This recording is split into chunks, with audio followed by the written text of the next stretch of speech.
Chapter 83. Ding Meng couldn't possibly roll out of the Advanced Training Center on his own. He hadn't left the Advanced Training Center since he entered. He had basically explored all 9 floors of the center, going to any place that could help him in his cultivation, such as the Strength Training Hall, the Gravity Room, the Sensing Room, the Simulation Room. However, after walking around for a while, he finally returned to the Meditation Hall on the 1st floor. Although martial techniques were important to him, they were definitely not as important as cultivation technique. It was necessary for him to enter the observation phase of the 5th origin. Ever since Zhu Fei had been intimidated by him on the 2nd floor, Zi Zijian had become his loyal follower. He was extremely friendly towards him, and had even taken the initiative to give him 15 academy points. 15 points was 150 star coins. This was not a small sum, but giving it to Ding Meng was much better than giving it to Zhu Fei. At the very least, staying by Ding Meng's side would guarantee his safety. At this moment, Ding Meng was lying down in the sensing cabin. According to Zi Zijian's instructions, Ding Meng opened the mini-photon computer in the cabin and selected the exchange shop column. This exchange shop was naturally a virtual one. The prices of various enhancement items were listed. Flame Energy Potion, Thermal Element 5 star coins, Ice Sealing Liquid, Ice Element 6 star coins, Hunter Mixture, Light Element 5 star coins, Corruption Mixture, Electromagnetic Element 7 star coins, Scarlet Star Lizard Flame Product, Biochemical Element 8 star coins, Compound Potion, suitable for light, ice, and wind elements 9 star coins, Universal Potion, suitable for all elements 12 star coins.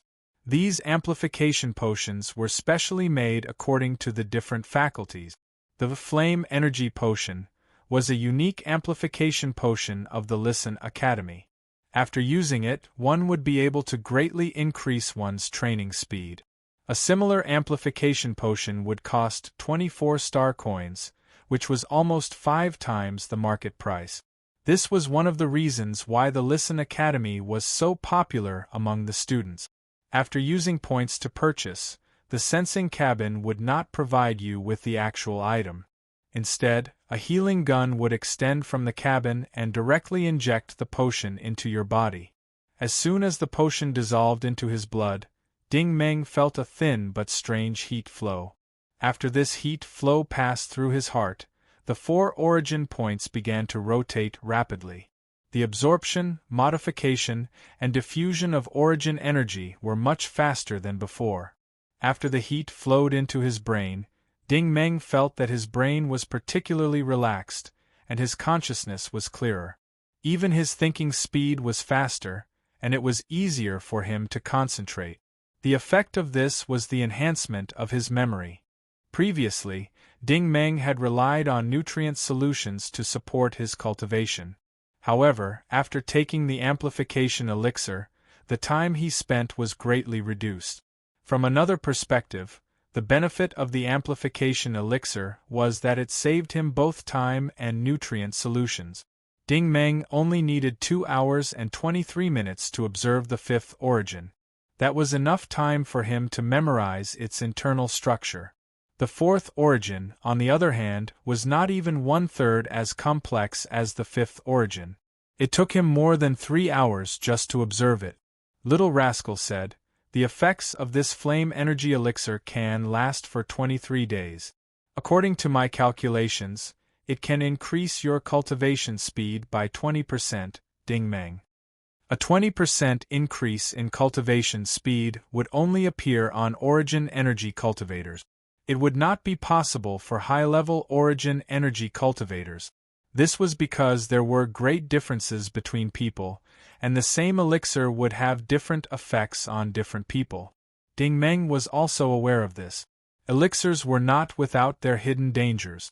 In particular, the more amplification elixirs one consumed, the greater the body's resistance to them.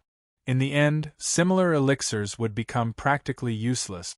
It was precisely because his current level was low, and this was his first time using the elixir, that the effects were relatively obvious. As for high-level origin energy cultivators and war supremacies, the amplification elixirs they used were all extremely rare and precious. They would be thanking the gods if they could increase their cultivation speed by 4 or 5%. Just as he finished observing the fifth origin, his wristwatch vibrated. The system notified him that he had received a new message. Ding Meng had no choice but to exit the consciousness space and open the screen. Elder Zhao's face immediately appeared on the screen. Ding Meng, are you cultivating in the sensing cabin? Yes. Ding Meng nodded. What is it, Teacher Zhao? Elder Zhao revealed a smile. That's perfect. Since you're cultivating in the sensing cabin, it saves me the trouble of running around. I have 2 sets of teaching materials here that I can send over to you. Study them well. Right, your status as a student has been resolved. From now on, you're an official student of our school. Thank you. Thank you so much, Teacher Zhao. Ding Meng was overjoyed. The so-called teaching materials were either cultivation technique chips or secret manuals that recorded the insights and tricks of the instructors. They were usually integrated into memory chips or smart chips, and could only be used by embedding them in the sensing cabin. However, the school had a student qualification certification system, so they could be directly transmitted through the school's internal network. Ding Meng had Little Rascal with him. It only took a few seconds for Little Rascal to copy the contents of the teaching materials and move them into the consciousness space. Zhao's solitary sword training method and ancient sect's 12 forms of the heavenly sword. Ding Meng was excited. Not only did the 2 teaching materials describe in detail the things to pay attention to during cultivation, they also came with a virtual demonstration. He could tell at a glance that it was Teacher Zhao when he was young. Every set of movements was labeled with a description. However, after reading the description, Ding Meng could only bitterly sigh. Classical sword techniques were indeed classical sword technique. It was not something that could be comprehended by just anyone. Using qi to control the sword, circling into the ground. The sword reaches the spirit of qi, turning into a circle. Using qi to control the sword, crossing the river on a reed. Controlling the sword, the form follows the sword. The point of the sword is like an alligator, soaring into the sky. Its strength is like a dragon, its form is like the wind. Coiling dragon flips body, spirit sword touches water, qi turns spirit platform, transforming into a dragon to vanquish demons, mirage flower, water moon, formless sword. Turning body, soaring into the sky with sword in hand, qi turns into a soaring eagle, tip turns into the ground, sword reflects the void, vanquishing the enemy. The essence of the sword, qi moves, body dense mist, unity of heaven and man, intent precedes sword, divine might destroys the enemy. This. Ding Meng was completely dumbfounded. Little Rascal, can you understand this? Little Rascal couldn't understand it either. You'll probably have to practice according to the movements to understand the meaning. There was no way to cultivate martial arts in the sensory cabin, but judging from these sword techniques, it probably wasn't suitable to practice them in the training center. After all, these were Elder Zhao's painstaking efforts, and it wasn't suitable for outsiders to see them. In that case, he might as well try to construct the starting point first. In reality, if he wanted to cultivate steadily, it wouldn't go smoothly. Since the school's wristwatch was installed on his wrist, it was destined that all kinds of things would follow. The wristwatch notified him that there was a new message. Ding Meng really didn't want to leave the consciousness space, so he could only ask Little Rascal. There aren't many people who know my serial number. Who is it this time? Little Rascal jumped up and down in his field of vision, clearly expressing its dissatisfaction. Who else could it be? Your cousin, of course. Yuman's face quickly appeared on the screen.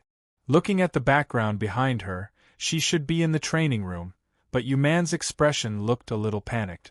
Sister Man, what's the matter? Ding Meng asked. Yuman's voice was very low. Brother Ding Meng, bad news. Lei Bao said that he's coming to find me tomorrow. Ding Meng frowned. Why is he looking for you? To collect protection fees? Yu Man nodded.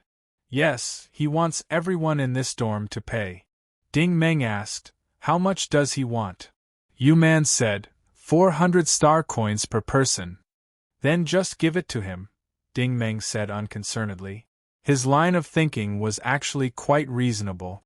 You want money? Fine, I'll give you money. Hurry up and leave after you take the money. Don't delay our cultivation. Anyway, this money was swindled from Zhu Fei. We have nothing to lose.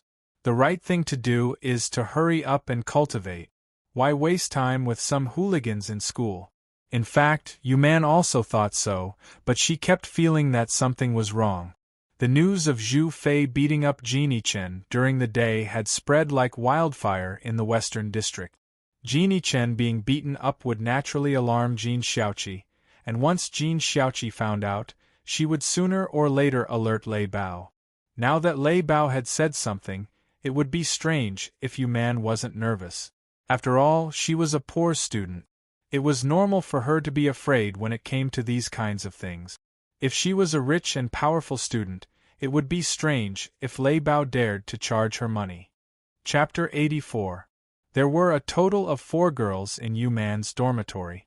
The reason they shared the same dormitory was because all 4 of them were from Qingzi town. Yu Man was the youngest among them, and she was the only one who came from Qingxi village. The other 3 girls usually took good care of her. Although the 4 girls were relatively poor students, after 3 years of living together, their relationship was closer than that of real sisters. The 4 of them had only sensed origin ability this year. It was reasonable to say that a bright future had finally arrived. However, Lei Bao had sent someone to pass on the message last night that he wanted to impart his cultivation experience, causing the 4 of them to suddenly feel a great fear. The eldest sister, Zhuo Min, had always been calm. After thinking about it, she still comforted her 3 friends. Isn't it just 400 star coins? Just give it to him. We trained for 3 years and finally became origin ability users. We can't let anything happen at this juncture. Just treat it as spending money to buy safety. After passing the exam, there will still be a bright future waiting for us. Don't lose the big picture for the small. Bear with it for a while.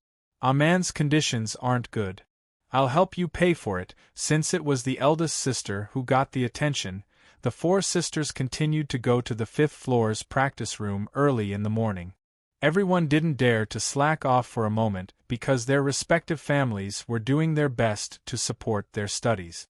However, just as she pushed open the door of the practice room, Zhuo Min felt that something was wrong because Lei Bao's group had already arrived. Lei Bao himself was sitting in front of the podium, surrounded by more than 10 men and women. She recognized almost all of them: Jin Xiaoqi, Hao Wei, and Xiaoan, Du Ziting, Zhu Yichun, and the most terrifying of all, Hong Mei. Hong Mei's real name was Hong Mei, and she was also a senior student of Listin Academy. She was originally very talented, but after entering the academy, she was obsessed with plastic surgery. For the past 2 years, she would go to the beauty center every few days to have her face changed. After plastic surgery, she looked like a product that didn't even look like a product. Her appearance couldn't be considered ugly, but it was incomparably strange. Colorful short hair, a face that was as sharp as a nail, and her cheekbones were particularly prominent. She looked like a snake spirit. Of course, he didn't pass the first exam, but he transferred to the North District's Fist Force faculty, Class 1. Under teacher Jiafa's guidance, his strength improved by leaps and bounds. He was one of the top students who had a chance of passing the exam this year. And because she had fought a few beautiful fights with people in school, her fame spread through the North, West, and South districts, so it was homonym for Little Sister Red. This Red Sister had a strange hobby. She did not like to deal with male students, and she was especially hostile towards females. Whenever Lei Bao and the others caused trouble for the females, it was always Red Sister who dealt with them. Her methods were rather brutal. It was said that the attack on Yuman's dorm mates outside the school was secretly ordered by little sister Hong. When they saw Hong Mei in the practice room, Zhou Min and the others felt that something was amiss. Looking at Hong Mei's black leather jumpsuit and shiny boxing gloves that extended to her elbows, Zhou Min could already smell the danger. She turned her head and whispered, "What's wrong?" "Something's wrong. Ah man, leave here first and find Teacher Su." As soon as Yuman turned around, she felt a gust of wind. Before she could see the person clearly, Hong Mei had already blocked her path and looked at her with a smile. "Hee, since you're already here, don't be in a hurry to leave." Zhou Min frowned and asked coldly, "What do you want?" Jean Xiaoqi, who was below the podium, had already stood up. Her face was very gloomy. "Same old rules. Aren't you guys practicing? We're here to teach you fist techniques today. It's voluntary. There's no coercion." The muscles at the corner of Zhou Min's eyes twitched. She replied coldly, "We're students from the West District, and we also have our own fist technique teacher, Teacher Su Weiman. We don't need students from the North District to teach us, right?" This was a typical case of wishful thinking. Lei Bao and the others were already here, and things had already reached this point. There was no point in saying these things. Jean Xiaoqi snorted coldly. The North District's fist technique course is obviously not comparable to the West District's. We're here today to help our students better cultivate. You can leave now. If you miss this opportunity, don't regret it in the future. This was a blatant threat. Seeing more than a dozen people staring at her, Zhou Min sighed slightly. "Okay, Sister Qi, how do you want to collect the tuition fees? We'll just pay." Hao Wei stood up at this time. The screen on his wristband was already turned on. "Same old rules, 400 star coins per person. Points are fine too, just transfer it to my number." "Okay." Zhou Min had no choice but to turn on her wristband as well. After the screen lit up, she entered her number and password and transferred 400 star coins from her personal information card. With her taking the lead, the second sister, Jiang Lily, and the third sister, Akasu, could only lower their heads and pay the money. Hao Wei kept his right hand raised, keeping the screen in the state of currency transactions. However, when it was Zhou Min's turn to walk up, she finally said, "Wait. What do you want to do?" Jean Xiaoqi immediately stared at her. Zhou Min said, "I'll pay Ah Man's share for her." Lei Bao, who had been sitting in the chair without speaking, finally said lazily, "You'd better not pay for her." Zhou Min said, "Why?" Lei Bao leaned forward slightly, looking down at her like a leopard, "Because her tuition fees are different. I'm afraid you can't afford it." Zhou Min couldn't take it anymore. Her tone had a hint of anger. "Why are they different?" Lei Bao was too lazy to pay attention to her. Hao Wei spoke for Lei Bao. "Ah man, 400 star coins is not enough. You have to pay 4,000 star coins." "What did you say?" Zhou Min was furious. 4,000 star coins was equivalent to 4 years of tuition for a student. Not to mention that she could not afford it. Even if she could, she would not hand it over. This was no longer as simple as a protection fee, it was simply robbery. Lei Bao turned his head and glanced at Red Sister. "It seems that her hearing is not good. She can't hear what we are talking about. Go and make her hear clearly." Red Sister appeared in front of Zhou Min in the blink of an eye. Zhou Min couldn't react at all. Red Sister's palm slapped Zhou Min's ear, causing her to fall to the ground.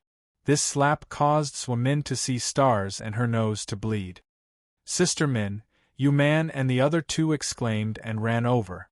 Red Sister smiled and glanced at Zhou Min, who was lying on the ground. "Hee, did you hear clearly this time?"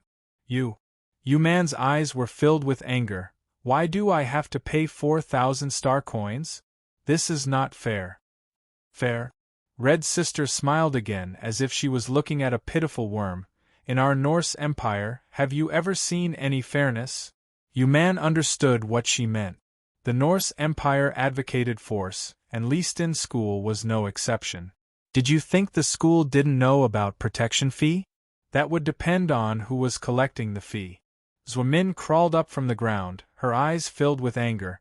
You mean, if we can beat you, we don't have to pay the fee? Ha! Red's sister smiled even more happily. You think a worm like you can beat me? I'm not a worm, Zwamin retorted angrily. Red's sister touched the gloves on her forearms and said proudly, If I say you're a worm, then you're a worm. Zwamin clenched her teeth. She could tell that Lei Bao and his group weren't here to collect protection fee. They were here to deal with the four of them.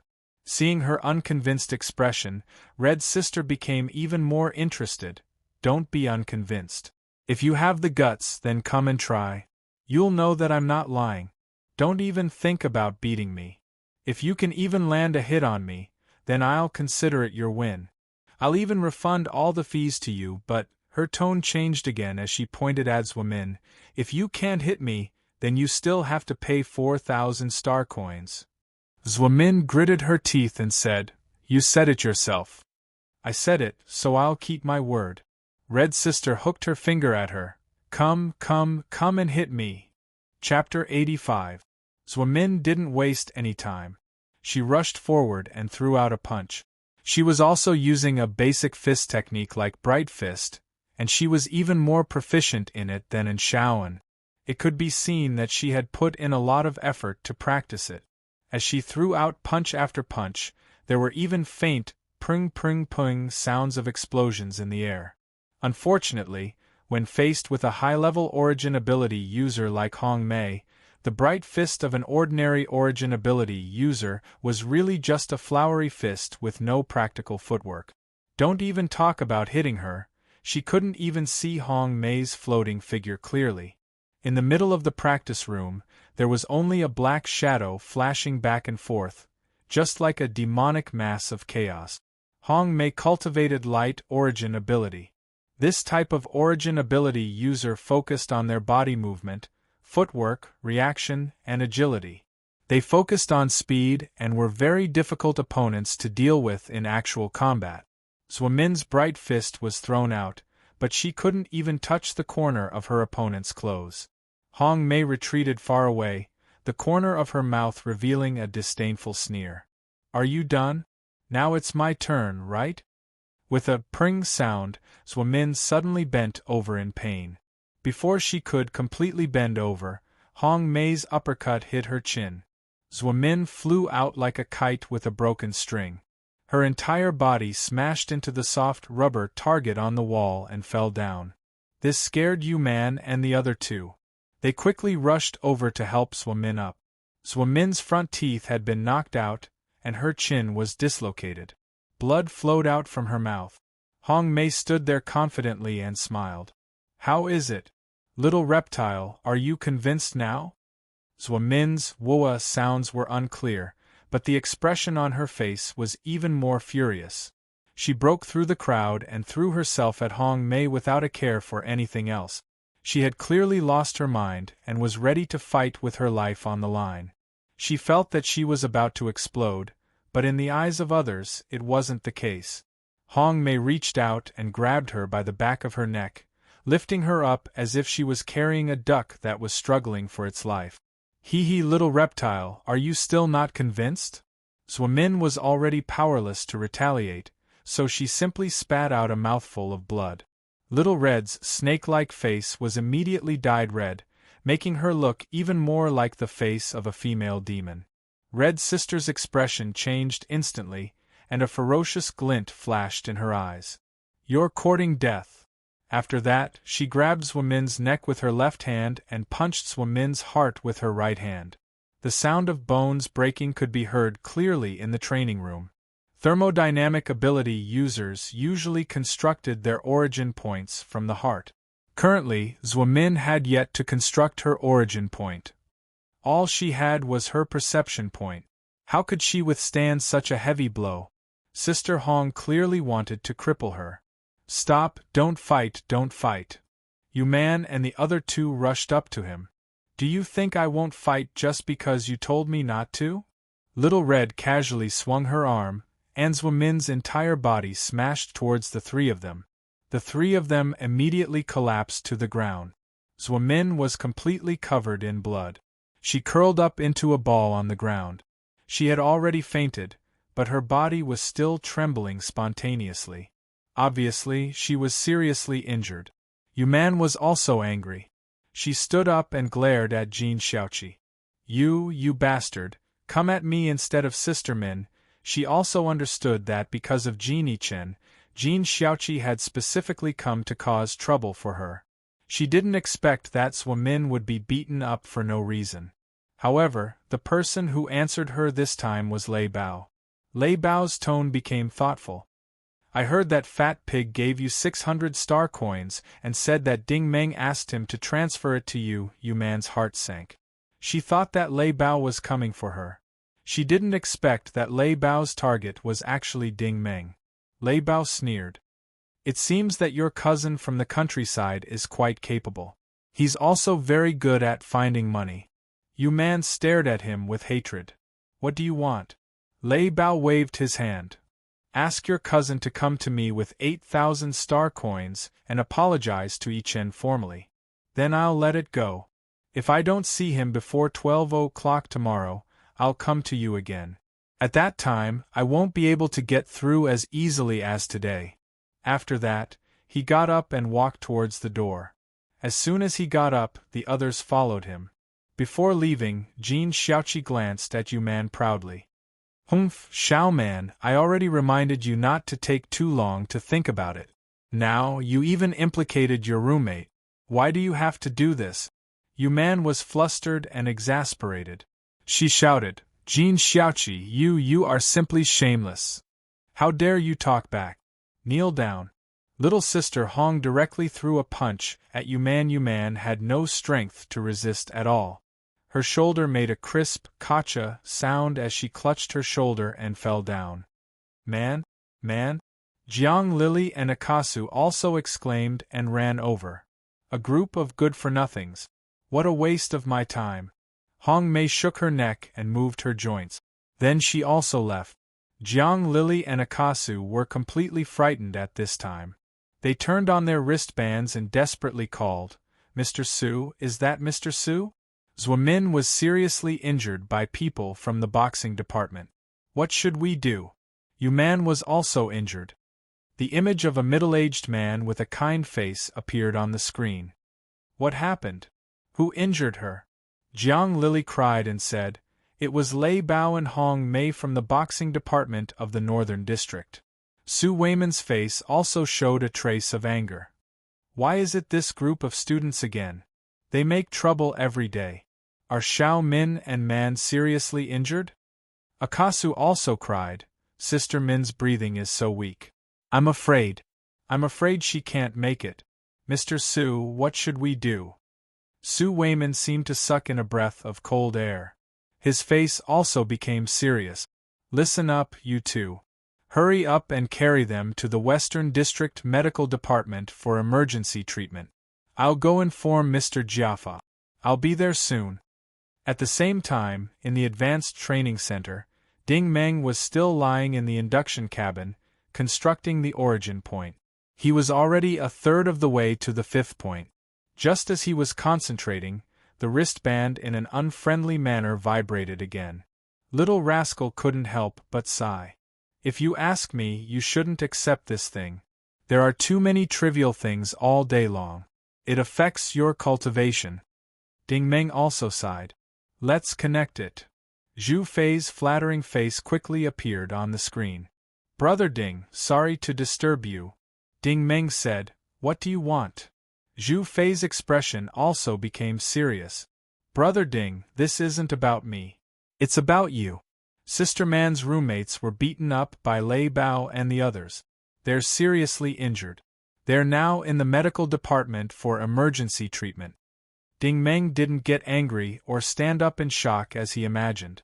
Ding Meng was very calm. "What about Sister Man?" Zhu Fei said. Sister Man was also injured. She was also sent to the medical department. Her roommates carried her there. "Okay, I got it." Ding Meng silently turned off the communication. Chapter 86. The Western District's medical office was right next to the teaching building. It was a Baroque building that looked like a church. At this moment, Two middle-aged men were arguing on the lawn outside the infirmary. One of them was Sue Wayman, the teacher of the two faculties of fist force in the Western region. The other was a slightly younger and handsome man. He was Jia Fa, the teacher of the most famous faculties of fist force in the Northern region. Sue Wayman looked very anxious. Teacher Jia Fa, you should really restrain your students. They're too lawless. Teacher Sue, don't worry. I'll reprimand them when I get back. Jia Fa's expression also looked a little regretful. Although he said that, he didn't think so in his heart. It's normal for students to spar, but your Western District students are too useless. They can't even take a few punches and kicks. How can they establish themselves outside like this? Besides, it's none of your business whether I restrain them or not. However, Sue Wayman was dissatisfied with his answer. How can you just reprimand them? Jia Fa didn't get angry. He calmly asked, Then what do you need me to do, Teacher Sue? Sue Wayman was stunned by his question. Yes, what do you need me to do? Apologize? If apologizing was useful, Lei Bao and the others could apologize to Zhuo Min 100 times. They wouldn't lose anything anyway. Compensate them? It wasn't as if Lei Bao and the others couldn't fork out the money. As for expulsion, it was impossible to expel them. The school didn't have that much power. The Listen Academy wasn't a public school in the empire. It was a membership school. It was the school's board of directors who could expel anyone. Lei Bao and Hong Mei's batch of students were the ones that the board of directors thought would pass the exam. Once they passed, the school would receive the corresponding rewards from the empire. The board of directors was counting on this batch of students. That was why Lei Bao and the others dared to do whatever they wanted. The school always turned a blind eye to it. While Sue Wayman was in a daze, the medical office's door was pushed open. Yu Man and the other two teary-eyed Zhuo Min came out with a pale face. The bloodstains on Zhuo Min's clothes were still clearly visible. Sue Wayman quickly went up to them. How are you? Are you okay? His life would definitely be saved. The medical department also used the angel-type medical cabin. No matter how serious the injuries were, they would be able to save him. Akasu replied tearfully, Sister Min, Zhuo Min's skull was slightly fractured, and 8 of her ribs were broken. Of course, these were all minor problems. The major problem was that some of the broken ribs had pierced into her heart, and her heart had suffered a heavy blow. The school doctor in the medical administration department had already informed Zhuo Min. It would be best to go to the sensory cabin and test it out to see if the sensory points were damaged. If there was a problem with the sensory points, then the situation would not be good. The school doctor didn't dare to speak too harshly, but everyone understood what he meant. Under normal circumstances, those who had just sensed a weak origin ability were not considered true origin ability users. With such a huge impact to the heart, it would be difficult for them to sense origin ability users in the future. Ordinary humans like Yu Man and Zhuo Min had to start training from a young age. It took years of meditation and practice to awaken their perception. If they were to start over now, they would miss the golden period. There was no future to speak of. Hearing this, Sue Wayman was furious. Lei Bao, are these people still students? How are they any different from the criminals outside? Jia Fa had been patient this entire time. He had come from the Northern District to the Western District just to go through the motions and comfort these students. He had seen and done this kind of thing many times, so he was already numb to it. In addition, his status in the school was high, so the other teachers couldn't say much, let alone speak harshly. But now that he heard Sue Wayman describe his students as criminals, he immediately became angry. Teacher Sue, please pay attention to your words. Sue Wayman was furious. Words? I'm already being very polite. These people are just scum. Even if they become origin ability warriors in the future, the military won't want them.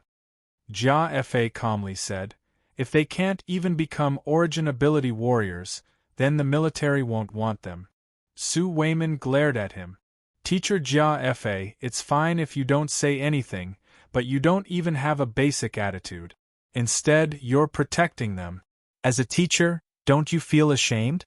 Are you worthy of being called a teacher? Jia Fa was also angry. Ashamed? The person who should be ashamed isn't me, right? In the previous exams, the students I taught had the highest passing rate in the entire school.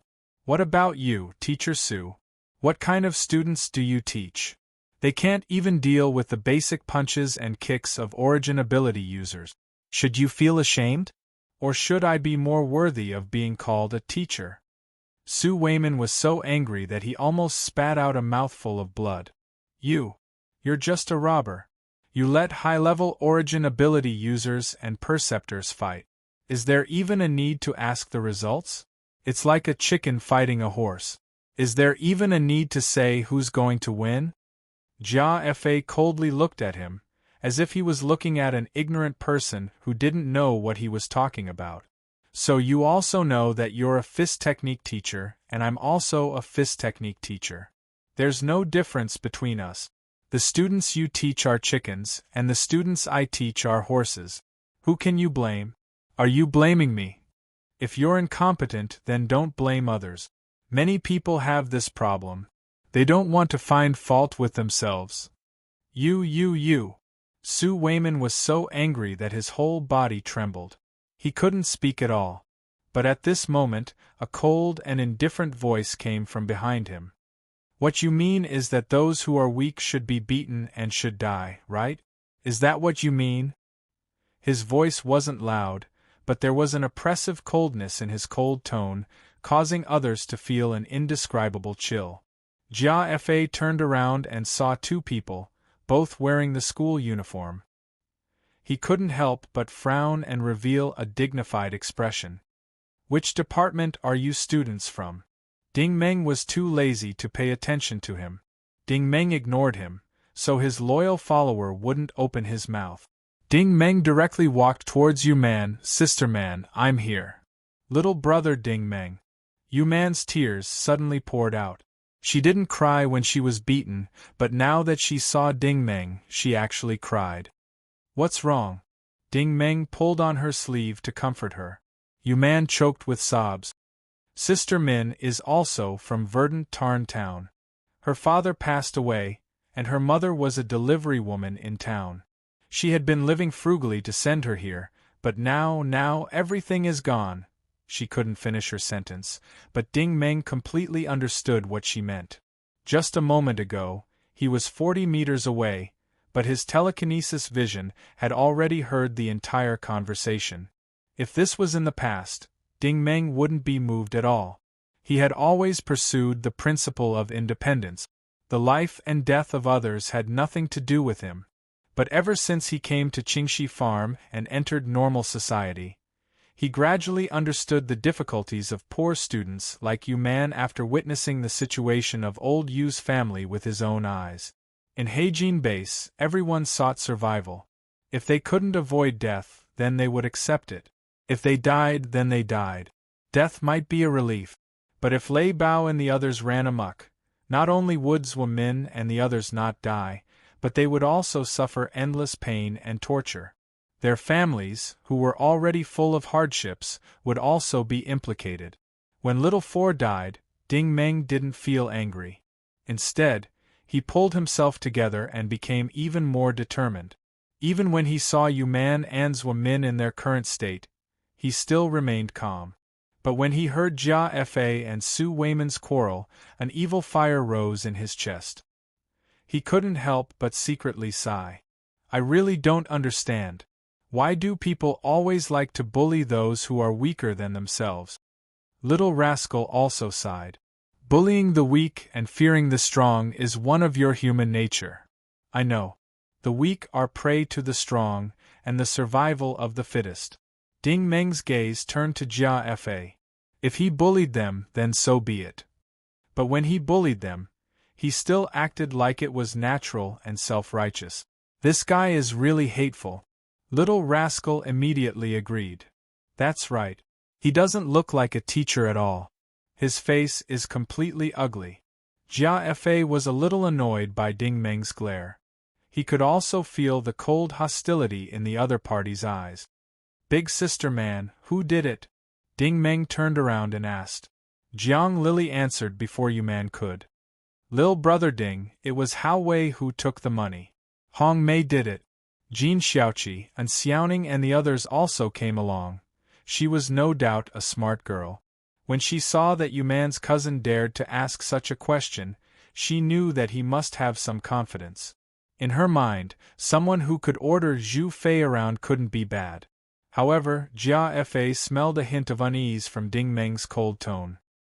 He controlled his temper and asked, Student, I see that you are also a student of our Listen Academy. May I ask which department you are from? Who is your teacher? I won't tell you. Ding Meng looked at him coldly. He turned around and walked towards the school building without looking back. But you will know who I am very soon. I promise. Chapter 87. Leaston College was divided into 4 major areas: East, South, West, and North. There was a saying on campus: poor in the West, rich in the East, noble in the South. There was no need to say much about the West District. Most of the people in the East District were powerful and influential. The students in the South District had always been rich, so they lived a more comfortable life. The reason for the saying in the North District was that the students in the North District had the highest passing rate in the biennial exams. Therefore, the resources there were the best in the school. For example, the teaching building of the Fist Strength Department was a single building. Its appearance was comparable to the International Space Station in space. It was full of heavy metal and modern technology. It was completely incomparable to the shabby classrooms in the West District. As soon as Zhu Fei's figure appeared on the first floor of the teaching building, the passing students made way for him. They did not even dare to enter the elevator and took the stairs instead. However, after the elevator door opened, Zhu Fei did not walk in first. Instead, he nodded and bowed to a short and ordinary-looking boy behind him. Brother Ding, you go first. This abnormal action made the students around him drop their jaws. Damn, who is that short guy? How can he make the fat pig so respectful? Shoo, keep your voice down. Zhu Fei is definitely a big shot. Brother Ding? Haha, that person is called Brother Ding. Does that mean Brother Ding? F***CKU Brother Ding. He's calling Brother Ding. Four Eyes, are you talking about yourself? Oh, I'm sorry. I'm deaf. I didn't hear clearly. In the midst of many doubtful discussions, the elevator stopped on the 8th floor. This was the training center of the Fist Strength Department. It was the best training place in the entire school except for the Advanced Training Center. Even the vast martial arts hall in Verdant Tarn Town could not compare to it. The training center was divided into 3 floors. The outermost floor was the basic strength training hall. It was similar to the command hall in the interstellar fleet. In addition to the necessary training equipment, there were workstations equipped with optical computers. Light screens were erected to record the training data. Hundreds of students were sweating profusely as they practiced. As soon as Zhu Fei entered, Hao Wei greeted him. Brother Fei. Zhu Fei ignored him with a cold face, but he was no fool. When he saw the person behind Zhu Fei, his expression changed. Ding Meng? Ding Meng remained expressionless as he muttered to himself. I heard that Lei Bao asked me to come over before midnight. Hao Wei smiled. His smile was playful and meaningful. Are you here to pay for Man and Zwa Min's school fees? That's easy. Just transfer the money to me directly. There's no need for Brother Leopard to step in. Ding Meng turned to look at him. Zwa Min, Jiang Lily, and Akasu paid 1,200 star credits yesterday, right? Yes. Hao Wei didn't even raise his head as he continued to select the trade order. You just need to add another 8,000 star coins. Of course, 800 points would be even better. No one answered him. When he felt that something was wrong and raised his head again, Ding Meng said, I'll give you a chance now. What chance? Hao Wei looked confused. At that moment, Zhu Fei regained his arrogant demeanor as the devil incarnate. He walked forward casually and said, Shen Shui, listen carefully. If you return 2,400 star coins, I won't argue with you about this matter. You can transfer the money directly to me. There's no need to trouble Brother Ding. Listen carefully, 2,400 star coins, not one less. You can exchange it for 240 points. If you lose half a point, I'll send you to the medical office today. At that moment, Hao Wei wondered if he had heard wrongly. Which side are you on, Zhu Fei? Are you rebelling? However, he didn't dare to act rashly in front of Zhu Fei. Brother Fei, I'll respect you as Brother Fei. You should know that this is Brother Leopard's territory. Ding Meng said calmly, It doesn't matter whose territory this is. At that moment, the entire hall suddenly quieted down.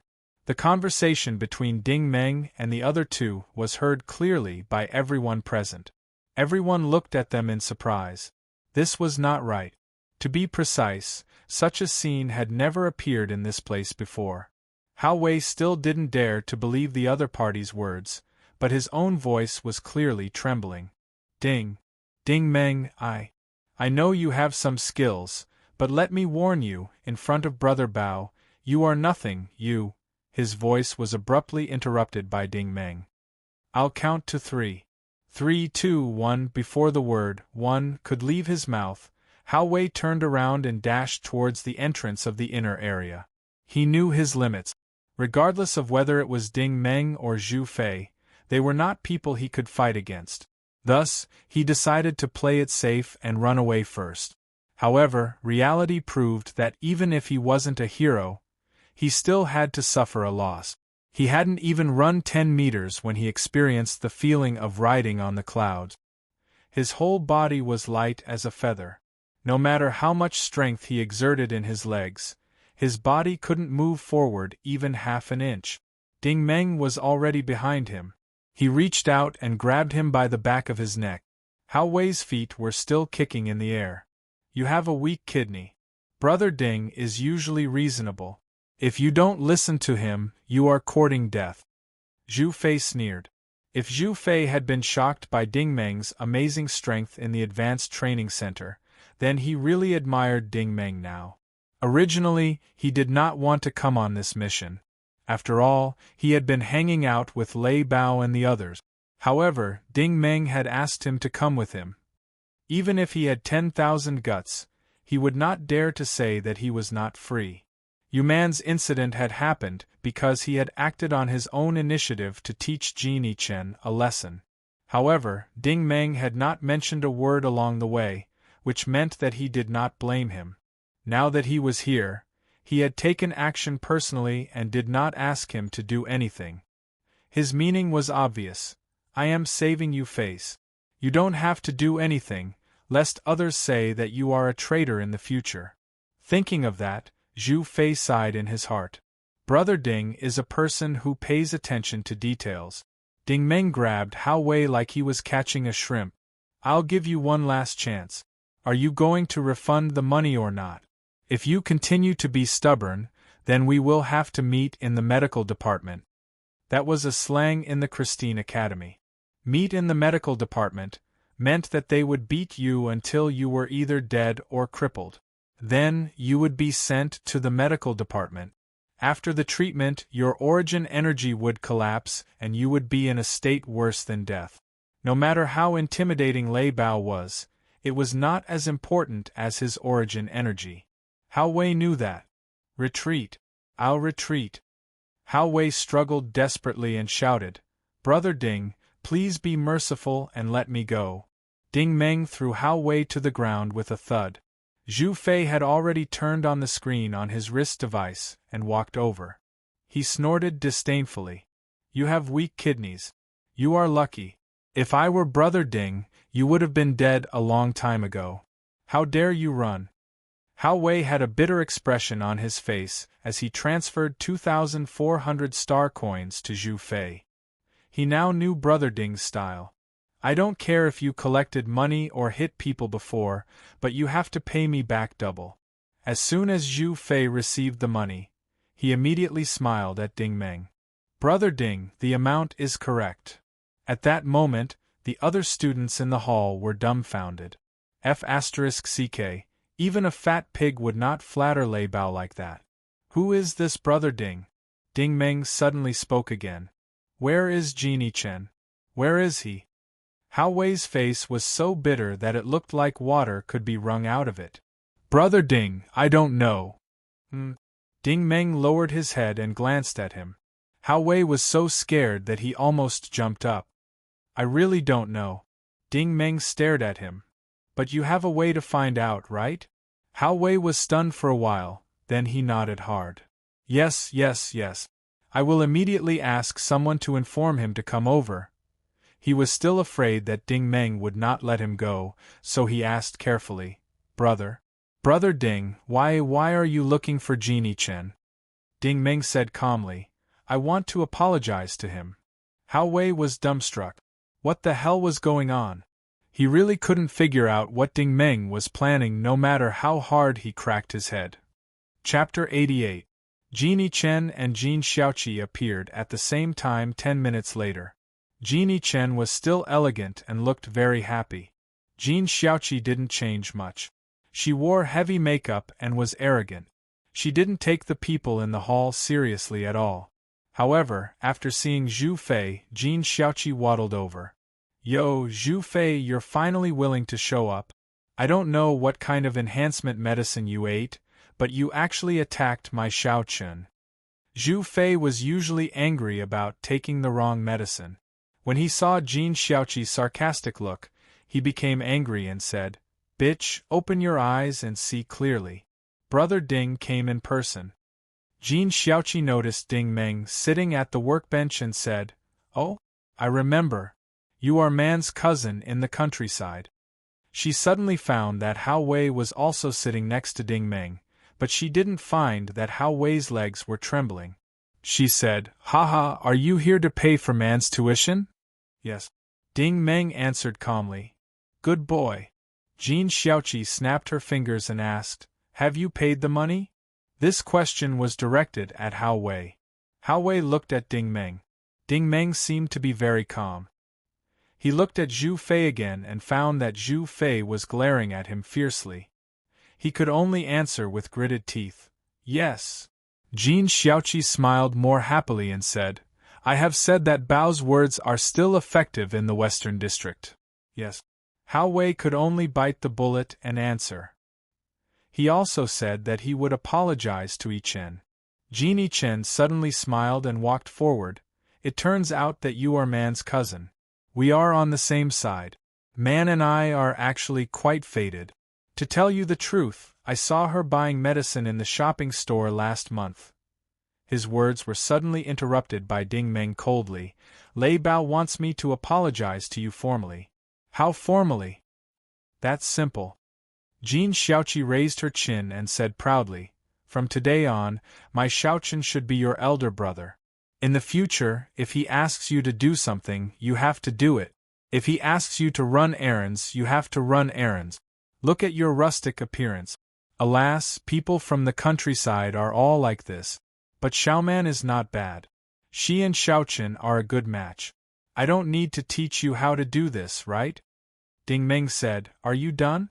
Is there anything else? Jin Xiaoqi finally realized that something was wrong. Ding Meng was surprisingly calm, so calm that it even made people feel a little scared. Ding Meng slowly stood up from the chair and stared at Genie Chen. It's time to hit the road. On the road. Genie Chen was also at a loss. Where are we going?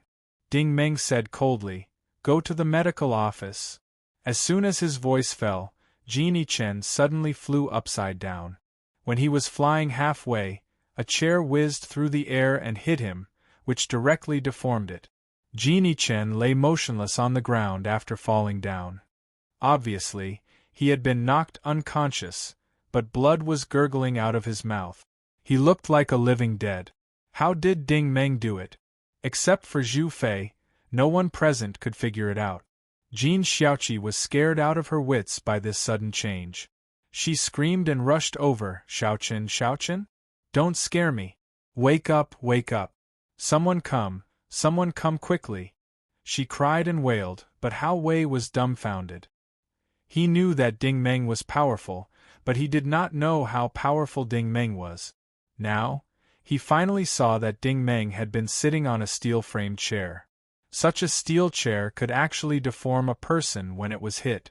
It was not until now that he realized that Ding Meng had really shown mercy to him that day in the classroom in Mingyu District. When he thought of how he had mocked Ding Meng, cold sweat dripped down Hao Wei's forehead. How stupid was I to provoke someone like Ding Meng? I was really stupid, he secretly rejoiced, but Ding Meng stared at him again. Did you see it? I saw it, brother Ding. Hao Wei's head almost shrank into his collar. Ding Meng said, Do you want to be like him? No, I don't want to be like him at all. Hao Wei shook his head like a rattledrum. Okay. Ding Meng nodded. I'll give you a chance now. Hao Wei was afraid when he heard that. What chance? Brother Ding. Ding Meng pointed at Jin Xiaoqi, who was in the distance. Show me what you're capable of and beat that woman up. Then I'll let you go. No matter what you do in the future, I won't care. When he heard that, Zhu Fei, who was at the side, was really impressed. He was considered an expert at torturing people, but compared to Brother Ding, he was simply a weakling. Jin Xiaoqi and Jin Yichen used Lei Bao's reputation to humiliate you man, right? Well, now I'll let Lei Bao's men teach you a lesson. I'll let you beat up your own people. Zhu Fei secretly gave Ding Meng a thumbs up. Brother Ding, you're so smart. If Hao Wei had been afraid of the refund, then Ding Meng's request made Hao Wei feel real fear. He did not know what would happen if Ding Meng wanted to deal with him. However, if he really beat up Jin Xiaoqi, then he could no longer stay in the North District's boxing faculty. Lei Bao would definitely cripple him after that. Seeing his hesitation, Ding Meng did not say anything. Instead, Zhu Fei spoke first. Wei, this is a way for you to live. Don't act like AF** King Pig. If you really want Brother Ding to cripple you, just say the word. Hao Wei thought for a moment, then clenched his fists and slowly walked toward Jin Xiaoqi. The reason why he made up his mind was very simple.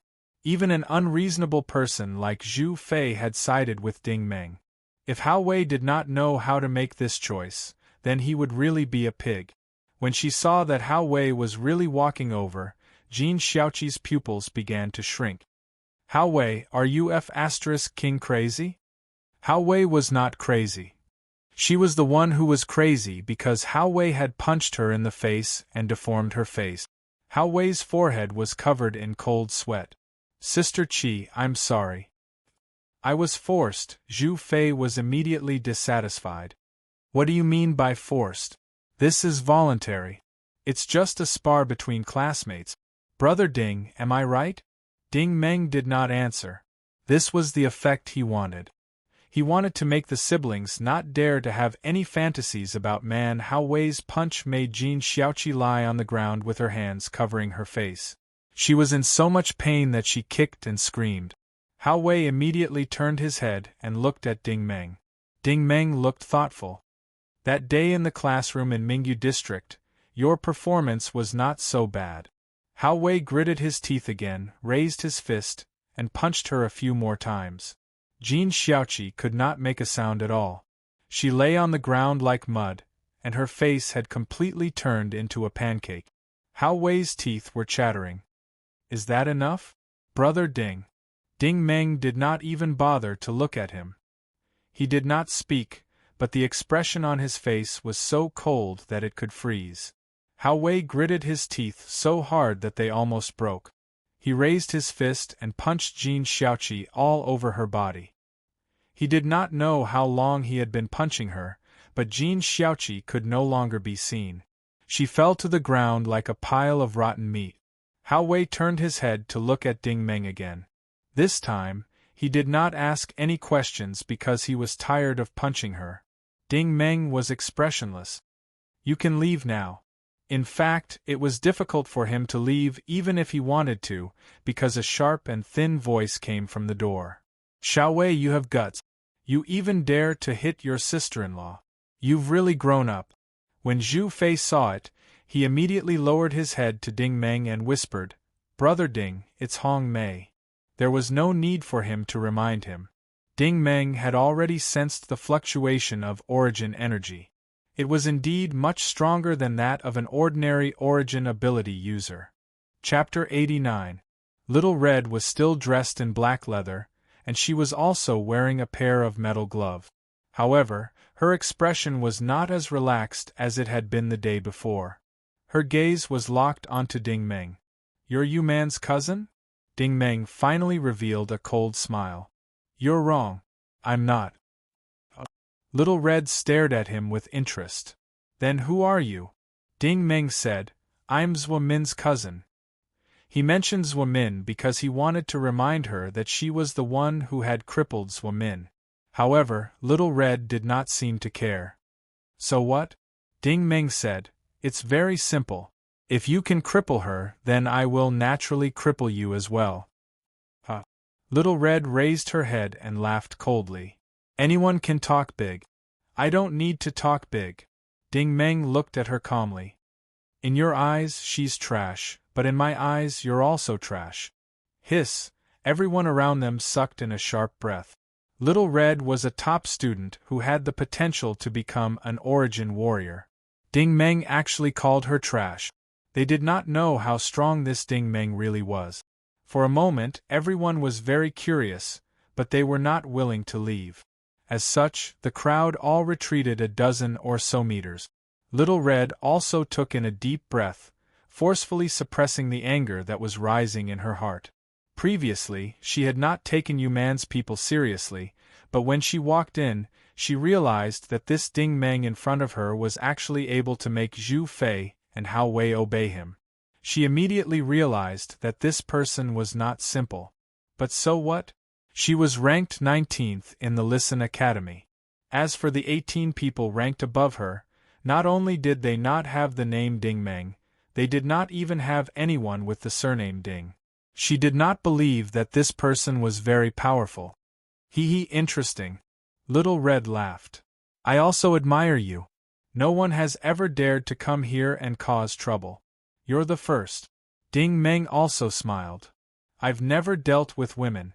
You're the first one, but..." He paused for a moment and continued, "You can't be considered a real woman because you've done too much plastic surgery on your face. You're completely a freak that's neither male nor female. I don't see you as a human at all." Ding Meng had obviously done his homework in advance. With just a few words, he had poked at the other party's sore spot. Red Sister gritted her teeth and said, "If I don't make you go to the medical office today, I'll let you down." Ding Meng glanced at the Jean siblings on the ground and said with a smile, "Just in time. The three of you can go together." Hong Mei no longer spoke any nonsense. She urged her origin ability and rushed forward like a ghost, her fists punching out like raindrops. Pa, pa, pa, pa, pa. A series of rapid sounds rang out in the hall. These were the sounds of fists and palms colliding. Just hearing these sounds caused the scalps of the surrounding students to go numb. It was as concentrated as firecrackers going off. As for the two's movements, practically no one in the hall could see them clearly. Only Zhu Fei's eyes were as bright as snow. Little Red's enchanting footwork and fast-paced attacks seemed to give her the upper hand, but in reality, Ding Meng hadn't moved much at all. He was relying on his bare hands to receive her attack. Most importantly, he was able to receive every single one of her punches. For a moment, Zhu Fei rejoiced. That day at the Advanced Training Center, it was fortunate that he had been scoring points on the boxing machine and not directly attacking people. If he had really hit Ding Meng, he didn't know whether or not Ding Meng would have been hurt, but if Ding Meng had cut him, he was certain that one of his hands would have been gone. At this moment, the two's movements were getting faster and faster. The shock waves from the exchange of fists and palms had already forced the crowd back another 5 or 6 meters. The fluctuations of origin ability caused the temperature in the hall to suddenly rise. Many people felt a shocking heat on their faces, as if there was a ball of fire roasting them. This was Ding Meng's origin ability gradually circulating, and Hong Mei clearly felt it as well. Every single punch she sent out was blocked by a sturdy target, just like when she was training. No matter how she changed her position or posture, the target would always be able to stop right in front of her, obstructing her momentum. Moreover, this target would even reflect a wave of scorching energy back at her, causing her to feel extremely anxious. Hong Mei's punches became faster and faster, and she also became more and more anxious.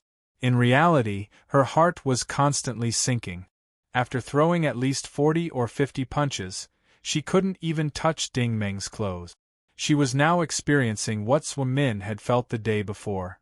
Anger, anxiety, and panic all mixed together, forming an indescribable feeling.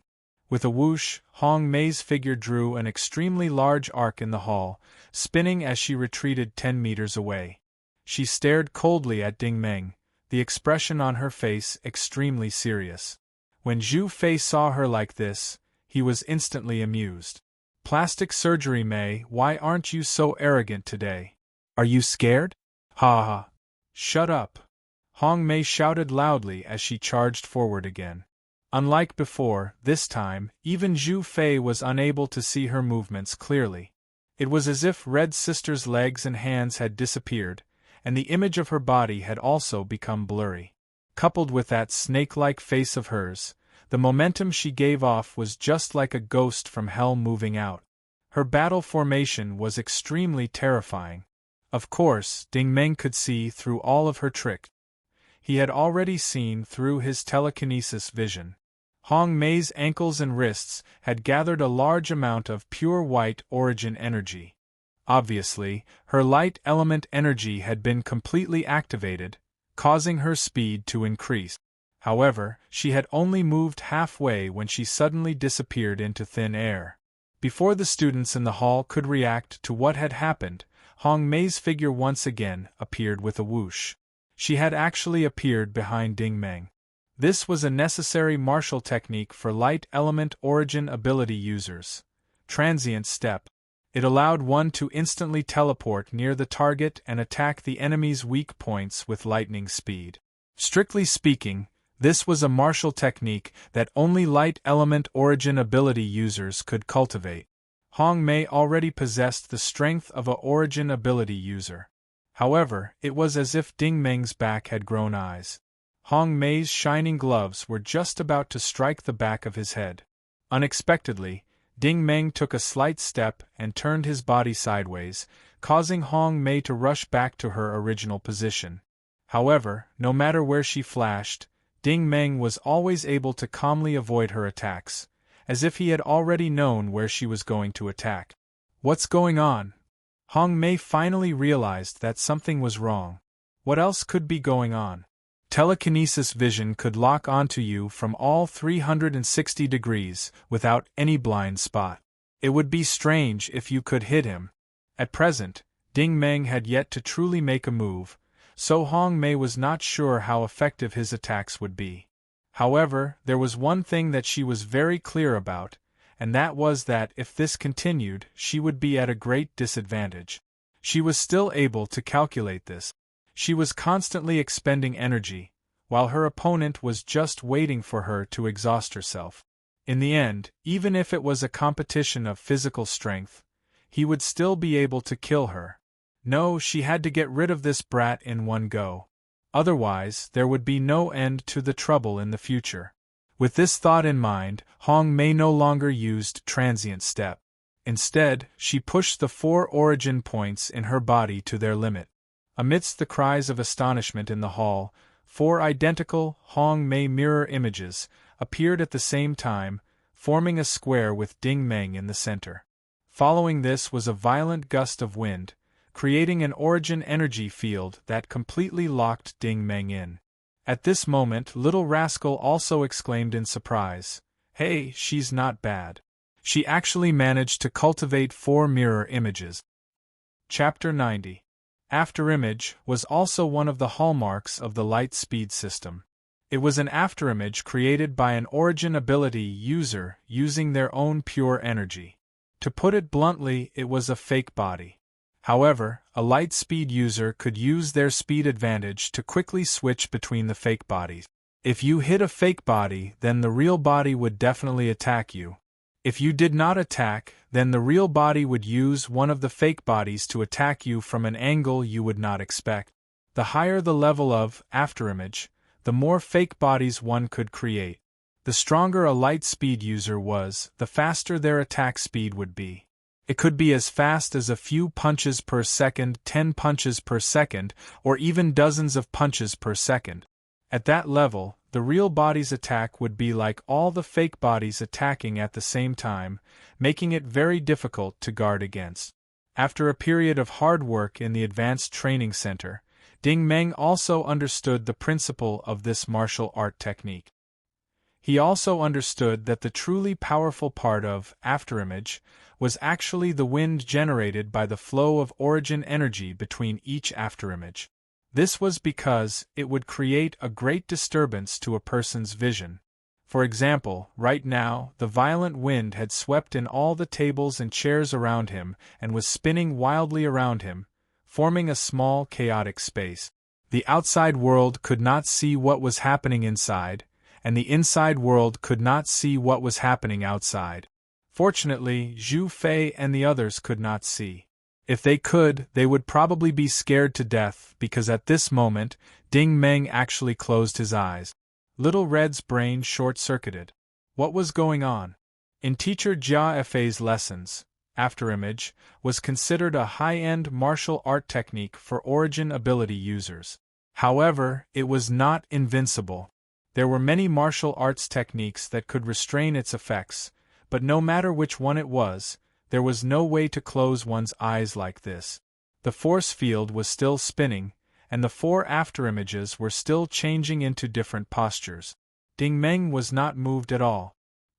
He stood in place with his eyes closed and did not move at all. This time, it was Little Red's turn to hesitate. Ding Meng was full of openings from head to toe, but she did not know how to attack. This situation was just like the battle between Leopard and Ding Meng. At first glance, there were no openings on his body, but when you really wanted to attack, you would feel that there were no openings on his body. This was because you would never be able to guess what his next move was. If you attacked carelessly and missed, the consequences would be unimaginable. At the end of the day, this was actual combat experience. Most of the time, the academy was like a greenhouse, nurturing only flowers.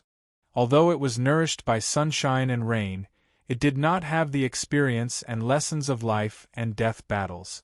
However, Ding Meng's experience was gained from struggling on the edge of death. After running afterimage for more than a minute, Ding Meng did not show any signs of opening his eyes. At this moment, Hong Mei couldn't hold it in any longer. She finally understood Ding Meng's sinister intentions. Ding Meng didn't intend to make a move at all because she would be the one to suffer if this continued. Releasing energy from 4 different points at the same time would consume too much energy.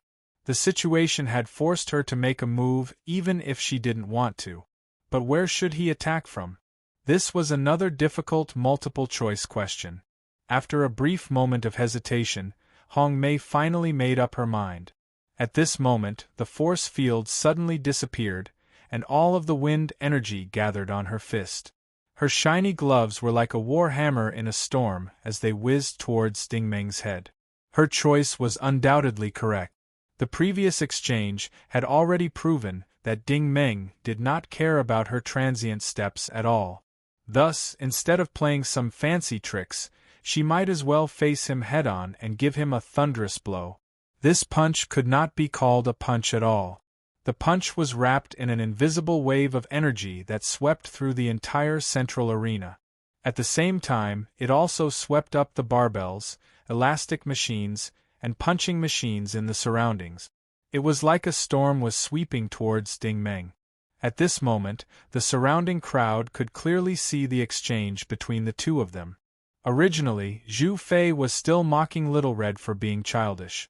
But now, he was holding his breath as he couldn't help but worry for Ding Meng. He really couldn't think of any way Ding Meng could dodge this attack. Ding Meng didn't even try to dodge.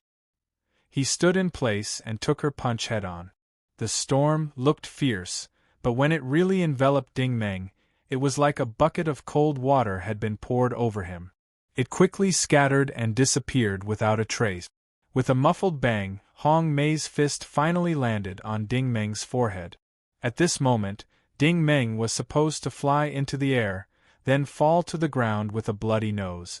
Finally, he would kneel and beg for mercy. Unfortunately, the scene that Little Red had imagined did not happen. Ding Meng was standing in the same spot as if nothing had happened to him. He slowly opened his eyes and stared at her before coldly saying, "I've said it just now. In my eyes, you're trash." He was indeed confident. The Diamond Star technique had created 4 complete origin points, and all of them were used to strengthen his resistance. Even a normal origin energy warrior with a body tempering origin energy would not have a body as strong as his.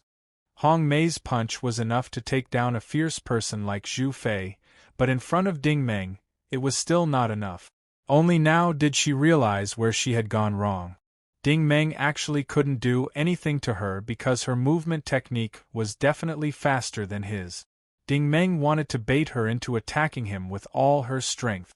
This way, Ding Meng would have a chance to counterattack. Unfortunately, Little Red realized it too late. With a swish, Ding Meng grabbed her wrist and twisted it forcefully. With a plop, Hong Mei knelt on the ground, the expression on her face contorting. Ding Meng's palm was like an alloy iron hoop, holding her wrist tightly. The more she struggled, the more pain she felt. Her wrist felt like it was being broken. Another bang rang out.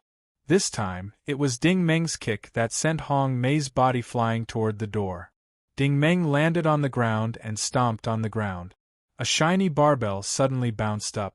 Ding Meng then swept his leg, sending the barbell flying like a missile. The tip of the barbell accurately hit Hong Mei's forehead. Pooh! Everyone could clearly see that Hong Mei, who was in midair, spat out a large amount of blood. Hong Mei was indeed quite capable. Under such circumstances, she somersaulted in the air and used the fierce tiger landing stance to half-kneel on the ground. She supported herself with one hand and barely managed to stabilize herself. However, Ding Meng's figure suddenly became blurry. Hong Mei knew that her opponent had moved, but she couldn't see him clearly because Ding Meng was already in front of her. He used his signature karate reverse chop. Gotcha!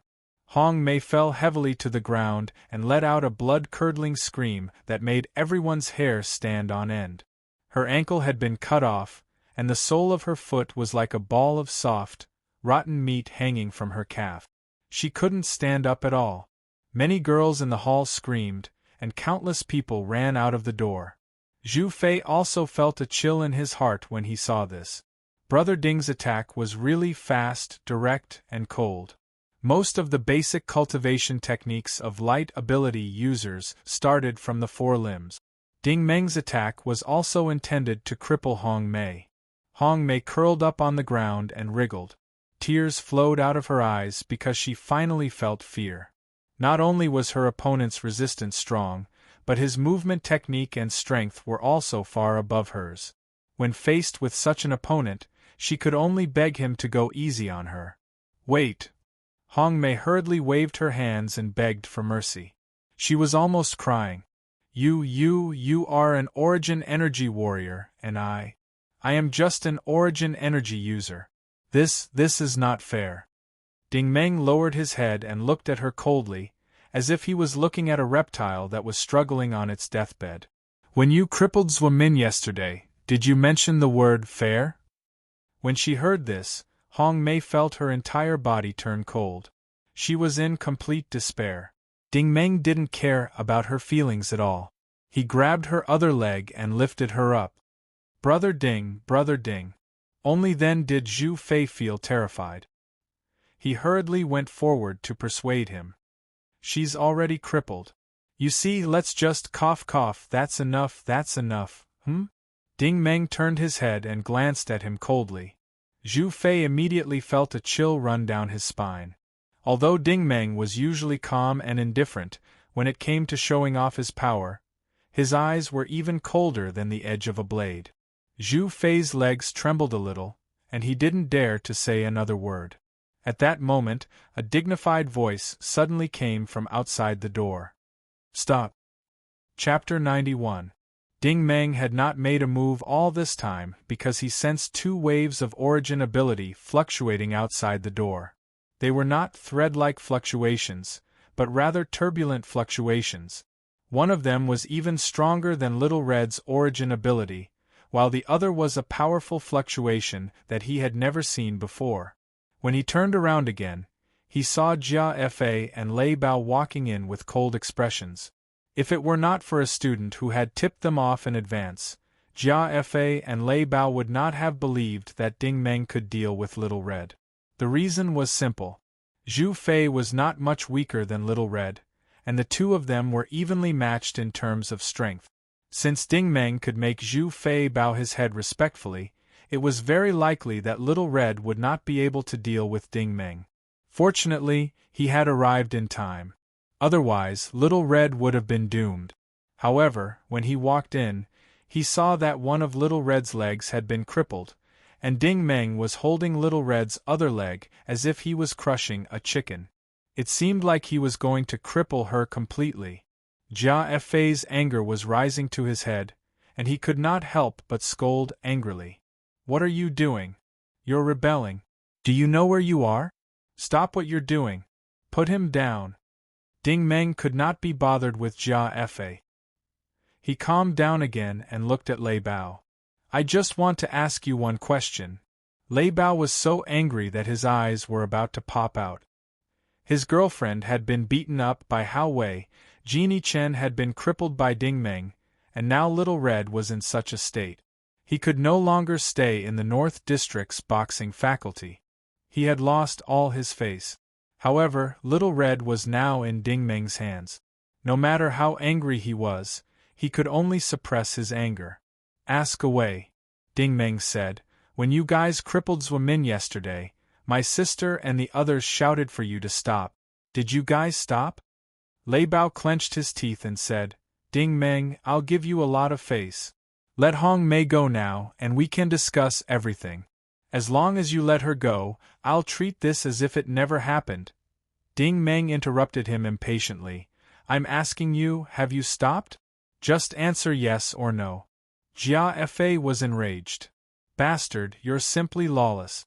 Do you still look like a student? Ding Meng also looked at him and sneered disdainfully. I'll use your logic. The students you teach are chickens. Don't blame other students for your own incompetence. Many people have this problem. They don't want to find fault with themselves. You! Jia Fa was so angry that he was speechless. He had said those words to Su Weiman yesterday, and now Ding Meng had returned them to him. Retribution was only a day away. Lei Bao, on the other hand, calmed down. What will it take for you to let Hong Mei go? Ding Meng turned his head, too lazy to even look at the two of them. My patience is limited. I'll ask you one last time, yes or no? Lei Bao gritted his teeth and said, No, but we didn't think that Zhuamin. His only response was a crack. Ding Meng had mercilessly cut off Hong Mei's ankle and tossed her to the ground. His principles were clear. Any explanation was just an excuse. He only wanted result. Since Hong Mei had crippled Zhuamin, then he would cripple Hong Mei as well. That was true fairness. As for Origin Energy users fighting Perception users and Origin Energy users fighting Origin Energy users, there was no such thing as fairness. The world had always been like this. The strong would survive, while the weak would never be able to make a comeback. Now that it was their turn to be strong, they could only wait to be abused. Upon seeing Ding Meng's callous attitude, Lei Bao flew into a rage. He tore apart the training clothes he was wearing. Brat, don't even think about walking out of this classroom today. His origin energy began to circulate, and Ding Meng immediately felt the air around her slightly exploding. The surface of her skin also felt a slight numbness. Little rascal reminded him. Ding Meng. He's an electromagnetic type origin energy user. Be careful, this guy's origin energy fluctuations are very strong. They aren't any weaker than Hong Mei's. Ding Meng was always very calm whenever he faced a strong opponent. He stared at Lei Bao. If you have the ability to kill me, then I have nothing to say. But if I cripple you today, you'd better not complain. His calm tone caused Lei Bao to become even more vigilant. Yes, how could someone who could cripple Hong Mei not be a ruthless character? However, just as the two sides were about to draw their swords, a very calm voice sounded out. You can both stop now.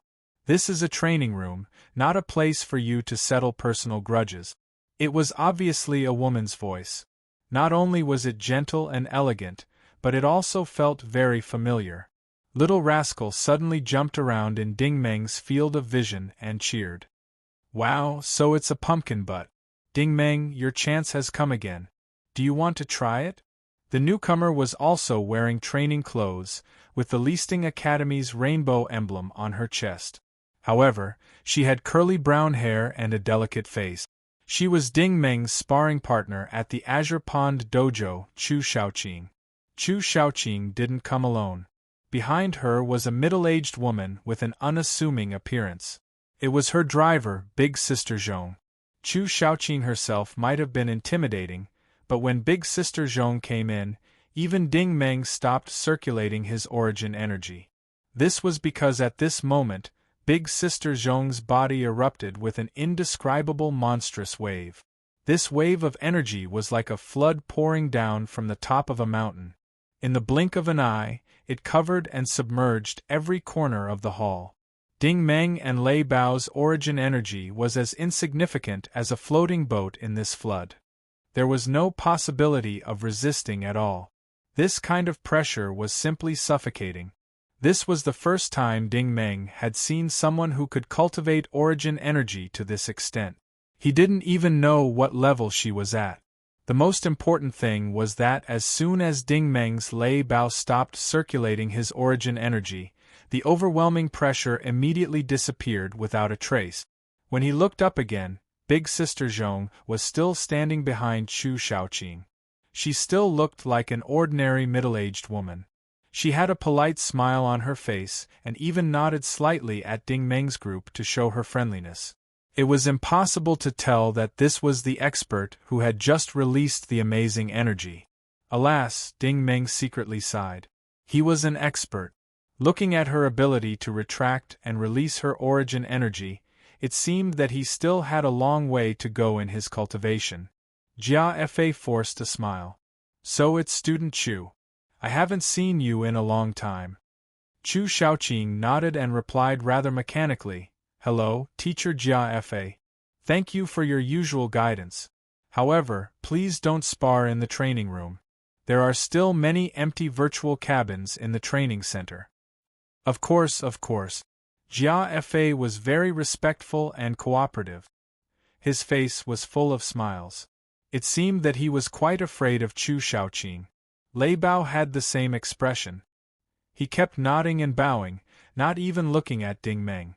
At this time, Chu Shaoqing turned to Ding Meng with a surprised expression on her face. Ding Meng, so you're a student of our school. Ding Meng said, Hello, Miss Chu. How come I've never seen you in school before? Chu Shaoqing walked over. Ding Meng said, I just entered the school a few days ago. Chu Shaoqing turned her head and looked into the distance again. Lei Bao was carrying Sister Hong and Jin Xiaoqi on his shoulders. As for Zhu Fei, he had already slipped away and disappeared. Chu Xiaoqing's expression was thoughtful. Ding Meng, you've improved so fast in less than a month. How did you do it? Of course, Ding Meng couldn't tell her the heaven-defying cultivation method without the induction cabin. He also stared at Chu Shaoqing. Miss Chu, congratulations. Chu Shaoqing laughed. What are you congratulating me for? Ding Meng said, If I'm not wrong, you've already broken through and become an origin energy warrior. He came to this conclusion because he had a better understanding of the origin energy index. Compared to Sister Hong's aura, Chu Xiaoqing's aura was undoubtedly stronger. It was obvious that Chu Xiaoqing's strength had greatly increased during this period of time. Chu Xiaoqing sighed. To be honest, when I saw you again, I really wanted to compete with you again. However, I don't think there's any need for that now. I just realized that you're much stronger than me. Ding Meng said, Miss Chu, you're being too modest. Chu Xiaoqing said seriously, I'm not being modest. Hong Mei isn't weak. It's impossible for me to cripple her legs. Ding Meng remained silent. Chu Xiaoqing changed her tone. Ding Meng, I'm very happy to see you again today. Do you have time? Can you do me the honor of having a meal together? Chapter 92. With Ding Meng's personality, it was normally very difficult for him to waste time on food. However, Chu Xiaoqing had treated him quite well in the dojo. Without the tip, he would not have been able to buy so many nutrient solutions. It was also because of that batch of nutrient solutions that he had enough supplies to successfully construct the fourth node. Thus, it was not easy for him to reject her. However, the simple meal that Chu Xiaoqing spoke of was not a simple meal in Ding Meng's eyes. It was a true feast in the truest sense. Chu Xiaoqing had booked dinner at a restaurant called Lakeside Flower Garden, 2 kilometers away from Listin Academy. This was the most prosperous district of Chiaozhe City, and the restaurant was one of the most luxurious restaurants in the city. He sat down by the window and looked out. The scenery of the mountains and rivers in the east was panoramic, while the lights of the houses in the west gave him a different feeling. The decorations here were rich and grand, and the environment was quiet in the midst of chaos. It was indeed a good place to invite people to dinner. Accompanying Ding Meng was Yuman. Chu Xiaoqing was obviously well informed. She had already found out what had happened in the training room during the day, so she invited Yuman to dinner. For Yuman, this was something that she did not even dare to imagine before. Chu Xiaoqing was not considered a celebrity in Listin Academy, but many people knew that the Chu family was one of the investors of the academy.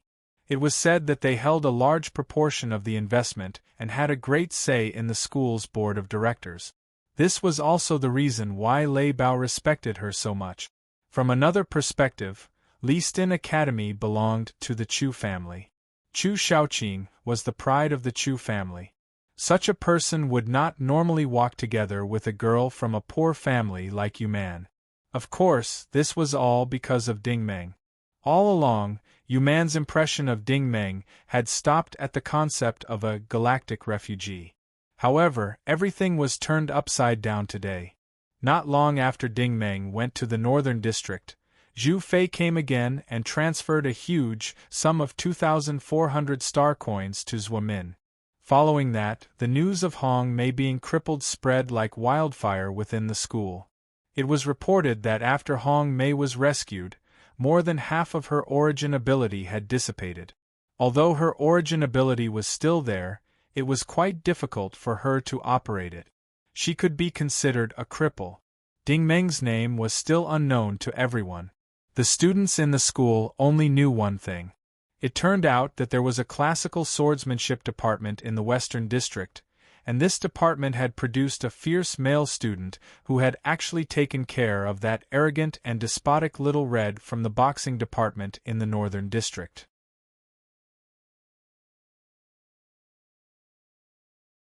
She quickly got up and bowed to thank Chu Xiaoqing. "Thank you so much, Miss Chu." Chu Xiaoqing smiled and waved her hand. "Sister Man, you're too polite. There's no need to thank me. There were some problems with the school's management, and this time, it's been solved." Ding Meng also knew that the school didn't pursue the matter because of Chu Xiaoqing, but seeing how Chu Xiaoqing was taking extra care of Zhuamin, he knew that she definitely wasn't just treating him to a meal. "Miss Chu, do you want me to be your sparring partner again?" Ding Meng took the initiative to ask. "That's not it. It's really too much for you to be a sparring partner," Chu Xiaoqing replied with a smile. Chu Xiaoqing replied with a smile. "Ding Meng, if nothing unexpected happens, you should also be participating in the academy's examination, right?" By now, Ding Meng was no stranger to the examination. The so-called examination was a large-scale comprehensive test for origin energy practitioners, so it was called the examination in short. It wasn't only held by the Leiston Academy, but also by all the middle schools in the Norse Empire. The purpose was naturally to provide the empire with talent. In reality, the examination itself didn't have any obstacles. The hard data were all there. If you met it, you'd naturally pass the test. If you didn't, then you'd have to go back and continue cultivating, waiting for the next examination. The Norse Empire's examination was held once a year.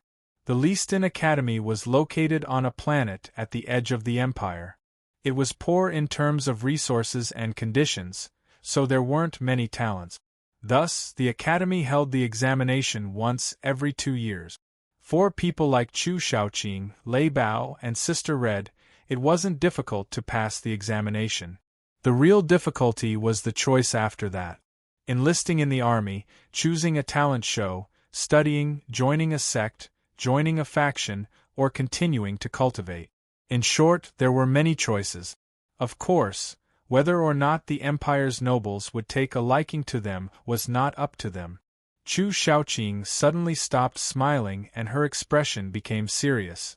Ding Meng, I really want to know. If you pass the examination, how will you think about your future? Ding Meng also looked serious. His gaze fell outside the window, as if he was staring into the distance.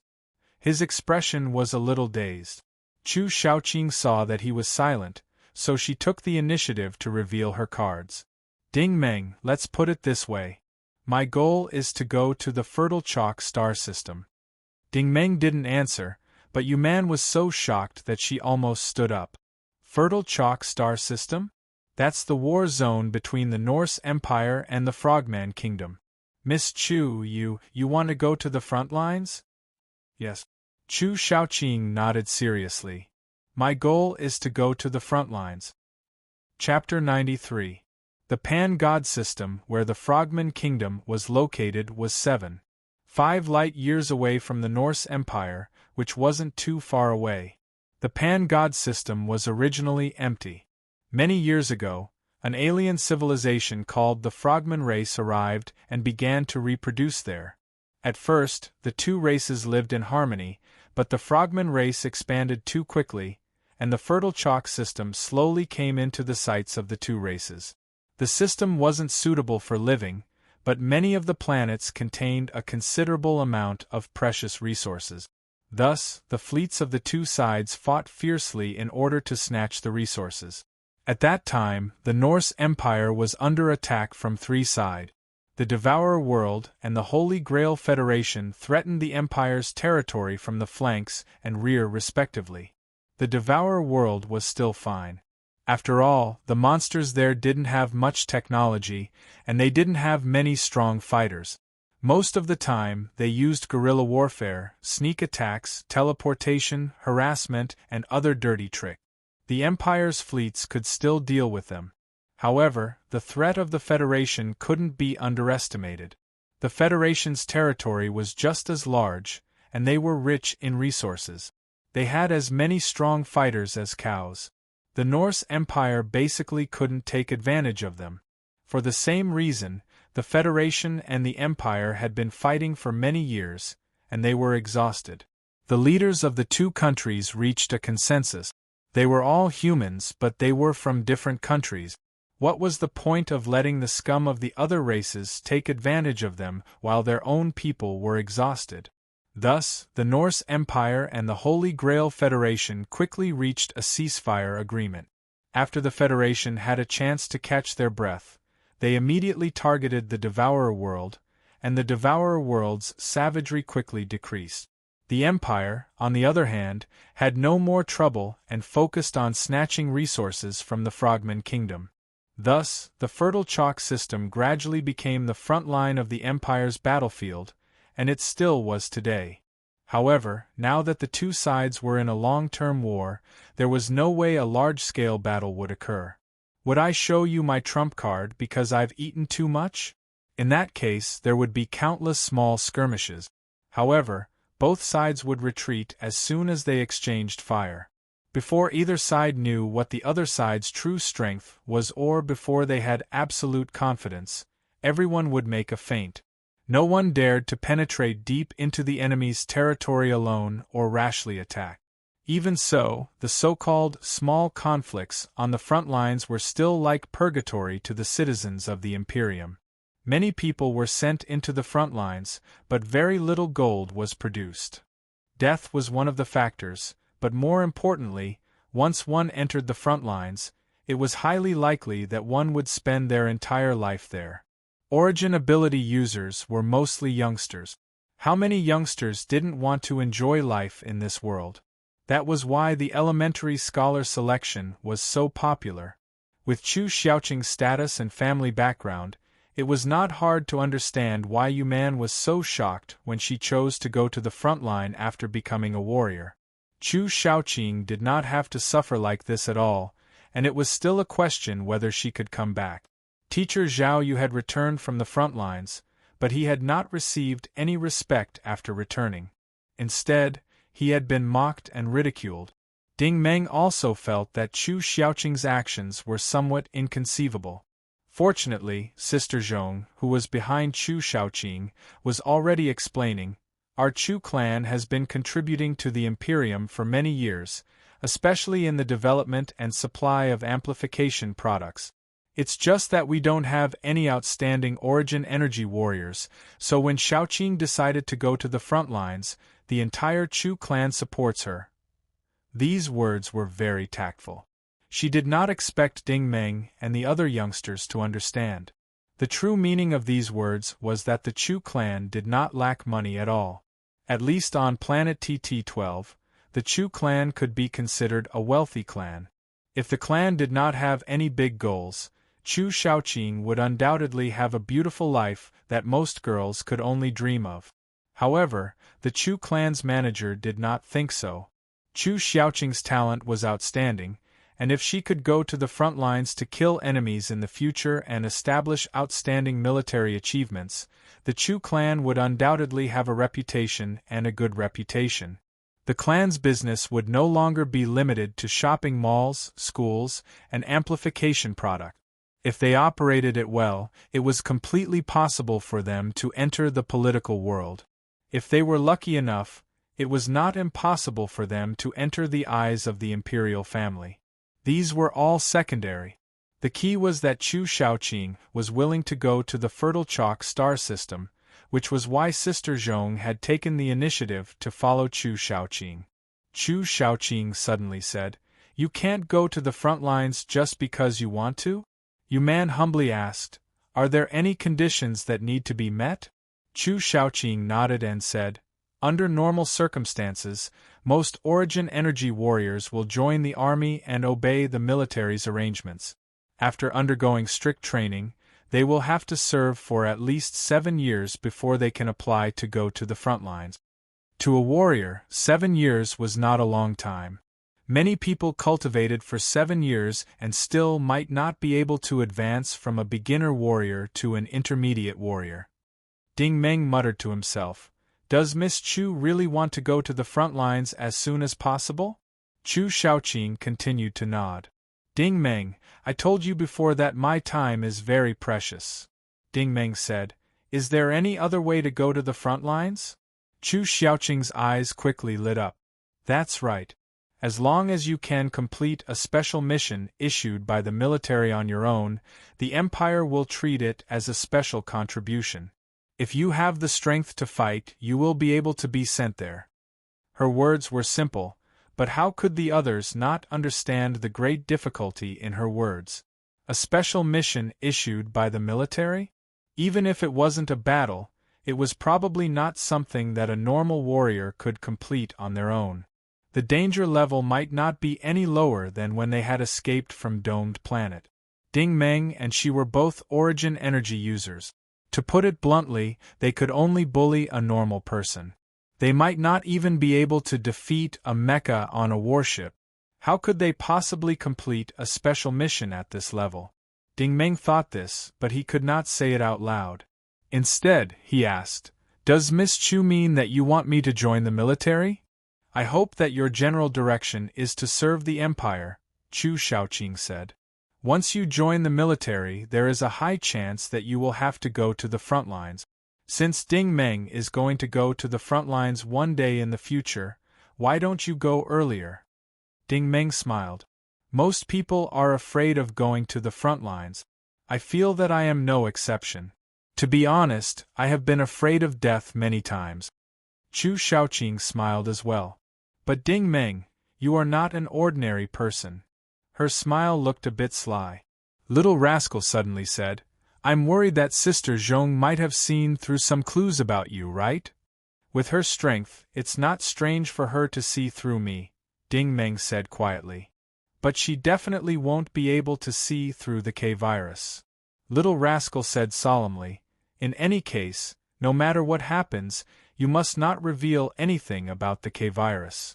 Ding Meng nodded. Of course. Seeing that the atmosphere had fallen silent, Sister Zhong took the initiative to speak. Student Ding, Xiaoqing's intention is actually very simple. She hopes that you can join her team and complete this mission together. Yu Man asked curiously, what kind of mission is it? Sister Zhong smiled. If Ding Meng is sure to join, we will naturally tell him. This mission obviously needed to be kept a secret. Only outsiders would know about it. Ding Meng muttered, what does Miss Chu need me to do? This question was asked in a very tactful manner. To put it bluntly, since they were acting so mysterious, what benefits could he possibly get? Chu Shaoqing smiled. Ding Meng, since the events of the past 2 days have already happened, you should understand by now, right? Why do I sometimes choose to go to the dojo to practice? Of course, Ding Meng understood. There were too many inexplicable quarrels when staying in school to cultivate. Cultivation was very easy to be interrupted. Even Yu Man was harassed by Jeannie Chen. A beauty like Chu Shaoqing would probably be harassed even more. Since he was annoyed, he might as well stay away. Chu Shaoqing continued, Ding Meng, if you are willing to join my small team, at least in terms of cultivation facilities and supplies, there won't be any problems at all. Little rascal immediately became excited. That's right. Her family owns that Anvil Corporation. Her family definitely doesn't lack money. Ding Meng, if you join, there will undoubtedly be a lot of benefits. At least we won't have to worry about nutrient solutions. Ding Meng was indeed a little tempted, but he didn't think too far ahead for the time being. Miss Chu, thank you very much for your kindness, but I still need time to think about this matter. Chu Shaoqing nodded in appreciation. It's okay. This is a big matter. Naturally, you need to think about it seriously. However, I hope that you can decide before the end of the exam. Will you go or not? I hope you can give me an answer. Ding Meng nodded. Miss Chu, don't worry. I will definitely give you a clear answer. Chapter 94. In the deep and boundless outer space, in the eternally tranquil universe, a gigantic ship was quietly sailing under the starry skies, like a gigantic meteor slowly drifting through the universe. This was no ordinary warship, but an incomparably massive starship, with a length of 7,000 meters, a height of 300 meters, and a width of 1,200 meters. It was equipped with neutron cannons, ion cannons, and 13 types of conventional weapon systems. There were 24 loading points, 128 ship slots, and 2,300 machine slots. In addition, this interstellar warship named Ocean Sky Pole Island was also equipped with tens of thousands of combat robots, humanoid mechs, and regular personnel. In the true sense of the word, this was a steel fortress in space, and its existence was practically enough to contend against a small international space station. The hull of the Ocean Sky Pole Island was similarly imprinted with a unique and eye-catching symbol, a perfectly straight and sharp longsword. The blade emitted a cloud-like crystal flame, giving off a valiant and sacred feeling. This was the symbol of the Holy Grail Federation, and very clearly this starship was from the Federation. At this moment it was silently hovering above the transport ship Black Gold 3, and compared to it, Black Gold 3 was like a little rabbit under the feet of an elephant. Beneath Black Gold 3, the dome planet had now returned to its original color. It had been 2 months since the solar eclipse, and the Earth was once again dyed with the 5 colors of the sun, and at the same time, it appeared bizarre and variegated. The starship's quantum radar was currently scanning the Earth, and it was the same as before.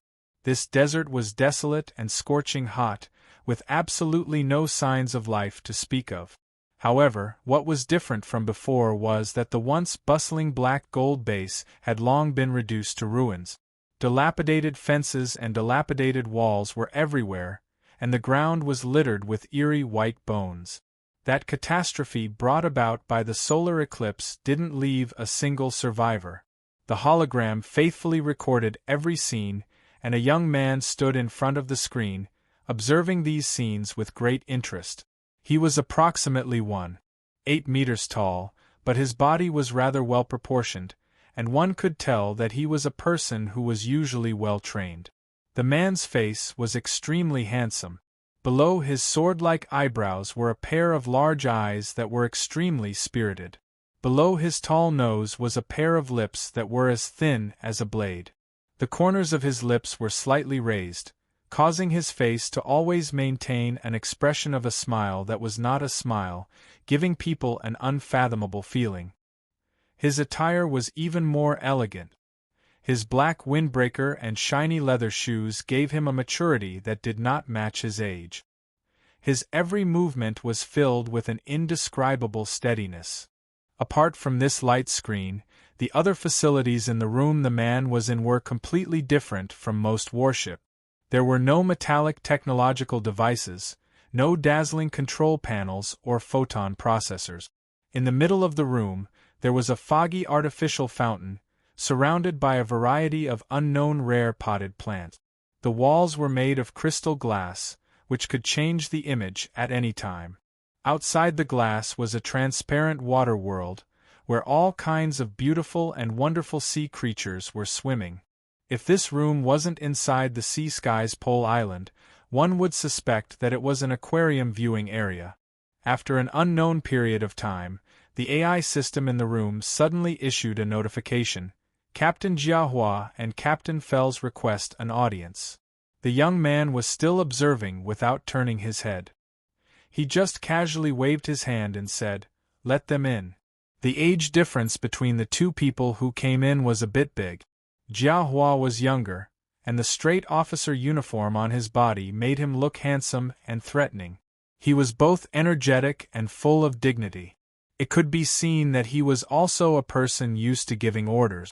Fells, on the other hand, had a head full of white hair and a face full of wrinkles, but his uniform showed his identity: Captain. This was clearly an experienced captain. In the long space voyage, experience was undoubtedly a strong guarantee to deal with all kinds of unexpected situations. Since these two people were requesting an audience, the young man in the room obviously had a higher status. He still did not turn his head, still observing the ruins of the outer walls of the Black Gold base, but his tone was slightly depressed. "It's been so many days. There should be some results, right?" Jiahua immediately stepped forward. "Master Feng, after a lot of digging and screening, we've confirmed that no one in the Black Gold base survived that day. Everyone was martyred." Master Feng's tone was a bit regretful. "Julie was also martyred?" Jiahua nodded. "Yes, Miss Julie also did not escape that disaster. At the time, she was heavily injured and deep underground. We've carefully searched, and the DNA of the corpse matches 100%. It's confirmed that it's Miss Julie herself." Master Feng turned his head. "Did you find any spirit bodies?" Jiahua lowered his head and said, "Sorry, we didn't detect any spirit body fluctuations. Based on the situation at the time, Miss Julie's chances of survival are very low." Master Feng's tone became gloomy. "Unfortunately, I lost one of my generals." Jiahua was very puzzled. "Master Feng, Miss Julie was only a high-level origin ability user." "You're wrong." Master Feng faintly looked at him and said meaningfully, Everyone has their corresponding value. When a specific person is placed in a specific environment, their effect is unimaginable. Jiahua found it hard to understand these words. Fortunately, Master Feng continued to explain. If you compare Miss Julie to Brother Hua, you can't be compared. However, she could come to the black gold base and you couldn't. That's her value. Jiahua could understand this. Julie, as an origin ability user, naturally would not attract the attention of the outside world when she came to black gold base. However, Jiahua, as an advanced warrior, could not do so. His every move was being watched. It was inevitable that the outside world would have some unfriendly suspicions when he came to Dome Star. Jiahua respectfully lowered his head. Thank you for your advice. At this moment, Fairs took 2 steps forward, holding a broken and tattered wrist device. Young Master Feng, fortunately, Miss Julie's wrist device has been found. However, the wrist device has been severely damaged, and the internal information recorded is incomplete. After our best efforts to repair it, we can only repair it to this extent. Master Feng said, "Let me see." The screen in the room quickly connected to Julie's wrist device. It recorded the first-person view of Julie. The range of the images was very large, and only a few of them were clear. Most of them were scattered fragments. Master Feng was clearly having a hard time watching. He frowned and said, "Ask Miss Bing to come over." He said this to the AI system. The system quickly replied, "Miss Bing is currently on the bridge checking the data." Master Feng actually did not show any impatience. He was very calm. "How long do I have to wait?" The system's voice said, "The estimated waiting time is 40 minutes. Master Feng nodded. "Okay, I understand." Jiahua and Fels could not help but look at each other. They had long heard of this Miss Bing, but unfortunately, they had never seen her in person. It was said that Miss Bing was Master Feng's secretary. No matter where he went, Master Feng liked to bring her along. There were rumors in the company that Master Feng and Miss Bing's relationship was not normal. However, there were also rumors that Miss Bing was Master Feng's brain. The two of them were more inclined to the latter. This was because it had always been others waiting for Master Feng. There was no precedent for Master Feng waiting for others. However, Master Feng actually had the patience to wait for someone for 40 minutes. This showed how important this person was to him. Logically speaking, there was no need for them to meet each other in person. They could just use a long-distance transmission to communicate. However, young Master Feng insisted on waiting. If he wanted to wait, then Jiahua and the others could only stand and wait. Thus, this feeling was not very pleasant. Seeing the unnatural expressions on the two's faces, young Master Feng smiled and said, "I'm sorry for wasting your time by making you wait with me." The two of them quickly lowered their heads and replied, "Master Feng, you are too serious." Chapter 95. Waiting for someone was indeed an anxious and irritating thing, especially when it was someone he didn't know. Jiahua was a person who valued efficiency. As time passed, he and Fels just stood there in the room, unable to do anything. It was a very uncomfortable feeling. Fortunately, Fels was older and had a higher status, so he was able to talk to Breezy about some additional topic. Although it was an additional topic, it was actually about the black gold base. The identities of the people who escaped that day have been identified. They are Vader and Ding Meng, Fels said. Vader is the vice leader of the surprise attack mercenary group stationed at the black gold base. Ding Meng is a laborer in the base. His number is 8028. Breezy paced back and forth beside the fountain. He still had that half-smile on his face. "Captain Fels, don't you think this is a little interesting? A laborer actually escaped with the leader of a mercenary group. What do you think?" Fels' expression was very serious. "According to my experience, there are only 2 reasons for this. One is that they are facing a great danger together, and the other is that they have a common interest." He was indeed an experienced captain. He pointed out the root of the problem. Breezy nodded. Very few people know about the solar eclipse. It is impossible for people below our level to know about it, but these two people knew about it beforehand. Jia Hua's expression darkened. There is only one possibility. This Ding Meng or Vader. One of them must have entered the underground battleship and knows about the battle 15 years ago. Fells said, but even if they know about what happened 15 years ago, they can't help us know where the memory is. Jia Hua's gaze fell on the screen. It seems that only Miss Julie's wristwatch can give us the answer. Breezy nodded. This is also why I asked Miss Bing to come over. His gaze fell directly on the door of the room. At that moment, the door opened automatically, and a beautiful figure walked in.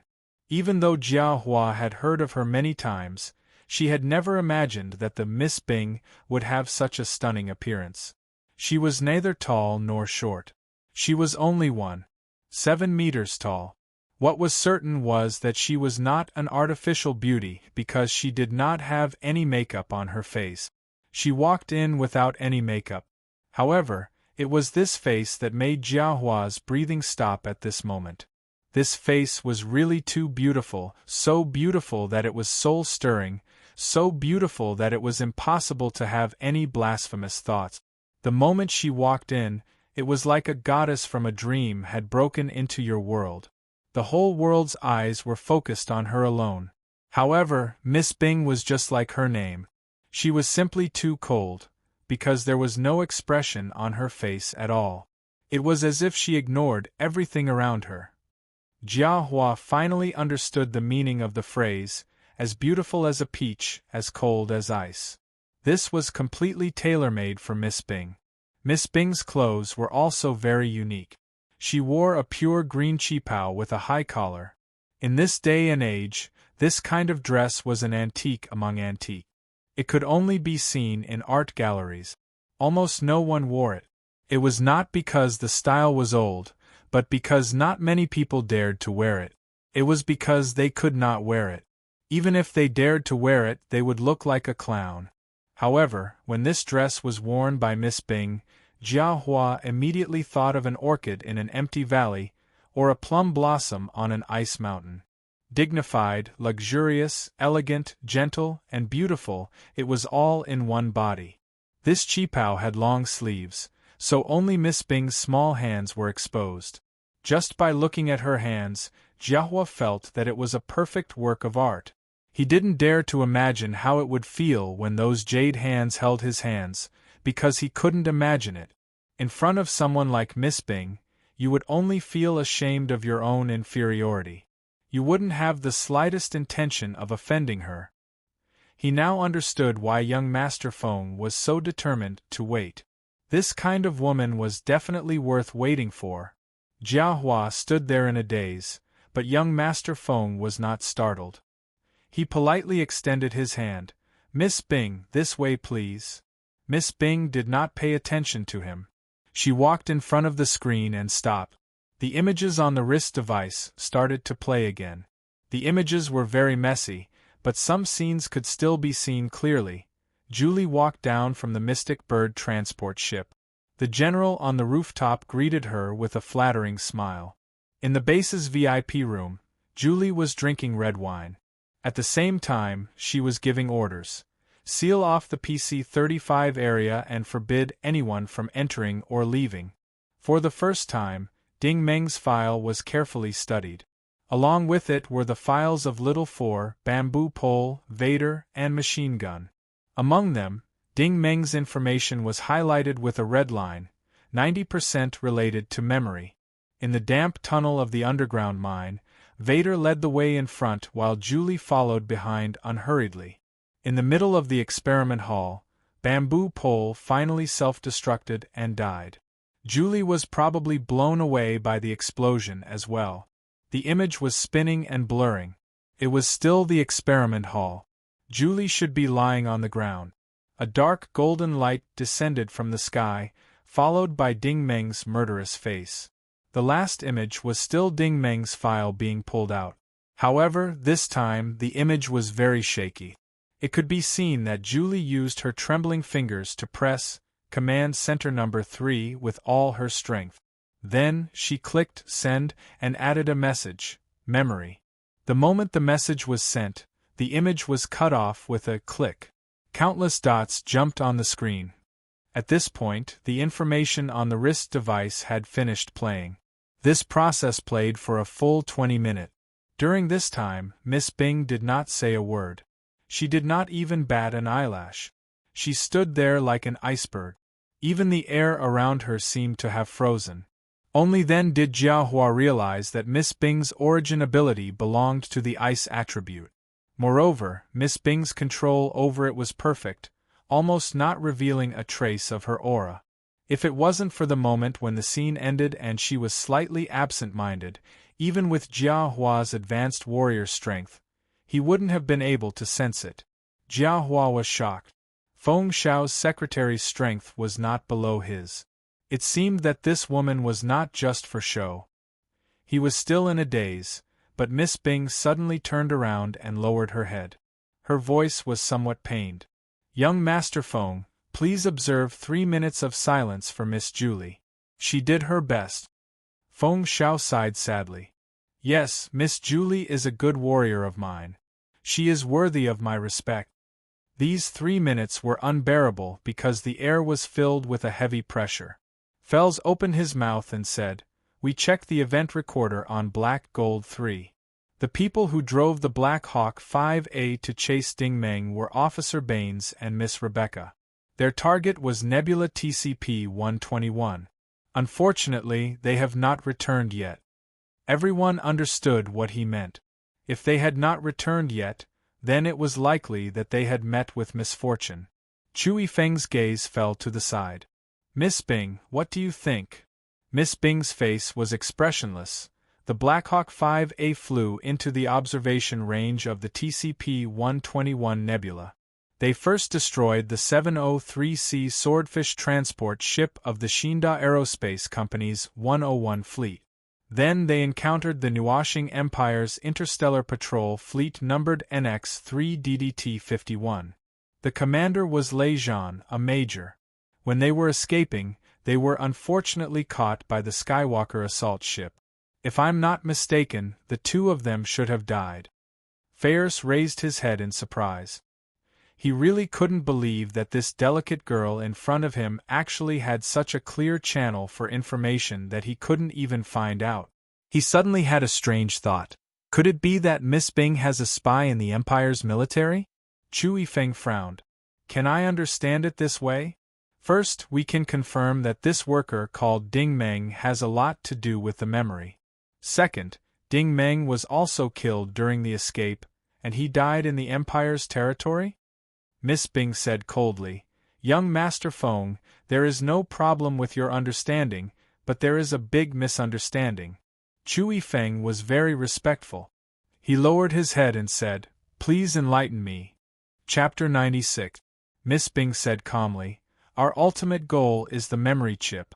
Based on Miss Julie's experience in the base, we have confirmed that the memory chip has been found. The other 3 nodded in unison. No one could deny this.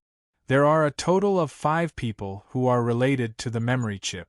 Labor Ding Meng 8028, Labor Little 42187, Labor Bamboo 1677, Labor Machine Gun 0211, and the vice leader of the surprise attack mercenary group, Vader. Miss Bing continued, Among them, Bamboo Pole has been proven to be Shang Wu, a spy from the Empire. He has been eliminated by Miss Julie. As for the other 3 people, Machine Gun, Vader, and Little 4, there are sufficient facts to prove that they are all dead.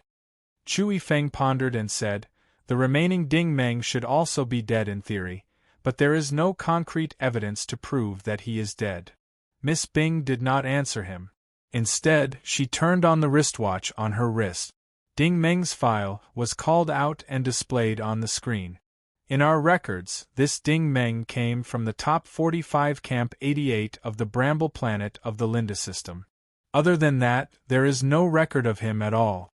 Jiahua seemed to have understood something and quickly said, Miss Bing, Are you saying that this person's background is suspicious? Miss Bing said coldly. I thought so too at first. Jia Hua asked, Is there a problem? Miss Bing said, In the citizen records of the Holy Grail Federation and the Norse Empire, there are as many as 420,000 people with the name Ding Meng. However, after comparing the images, we found that there is no match at all. He is very likely to be a galactic refugee. Furs quickly came to this conclusion. Miss Bing finally nodded. According to the information I found in the refugee camp, this Ding Meng was taken in on Cypress Grove half a year ago. The detailed note is that he is no longer able to move and was sold to the shelter by the black market merchant. Cypress Grove was located behind the Holy Grail Federation. It was a black market paradise for galactic pirates, refugees. Since Ding Meng was taken in there, it proved that he was a galactic refugee. Miss Bing suddenly said something shocking. I also investigated. Ding Meng arrived on Cypress Grove a year ago. There is a famous galactic pirate group on Cypress Grove called the Extreme Pirate Unit.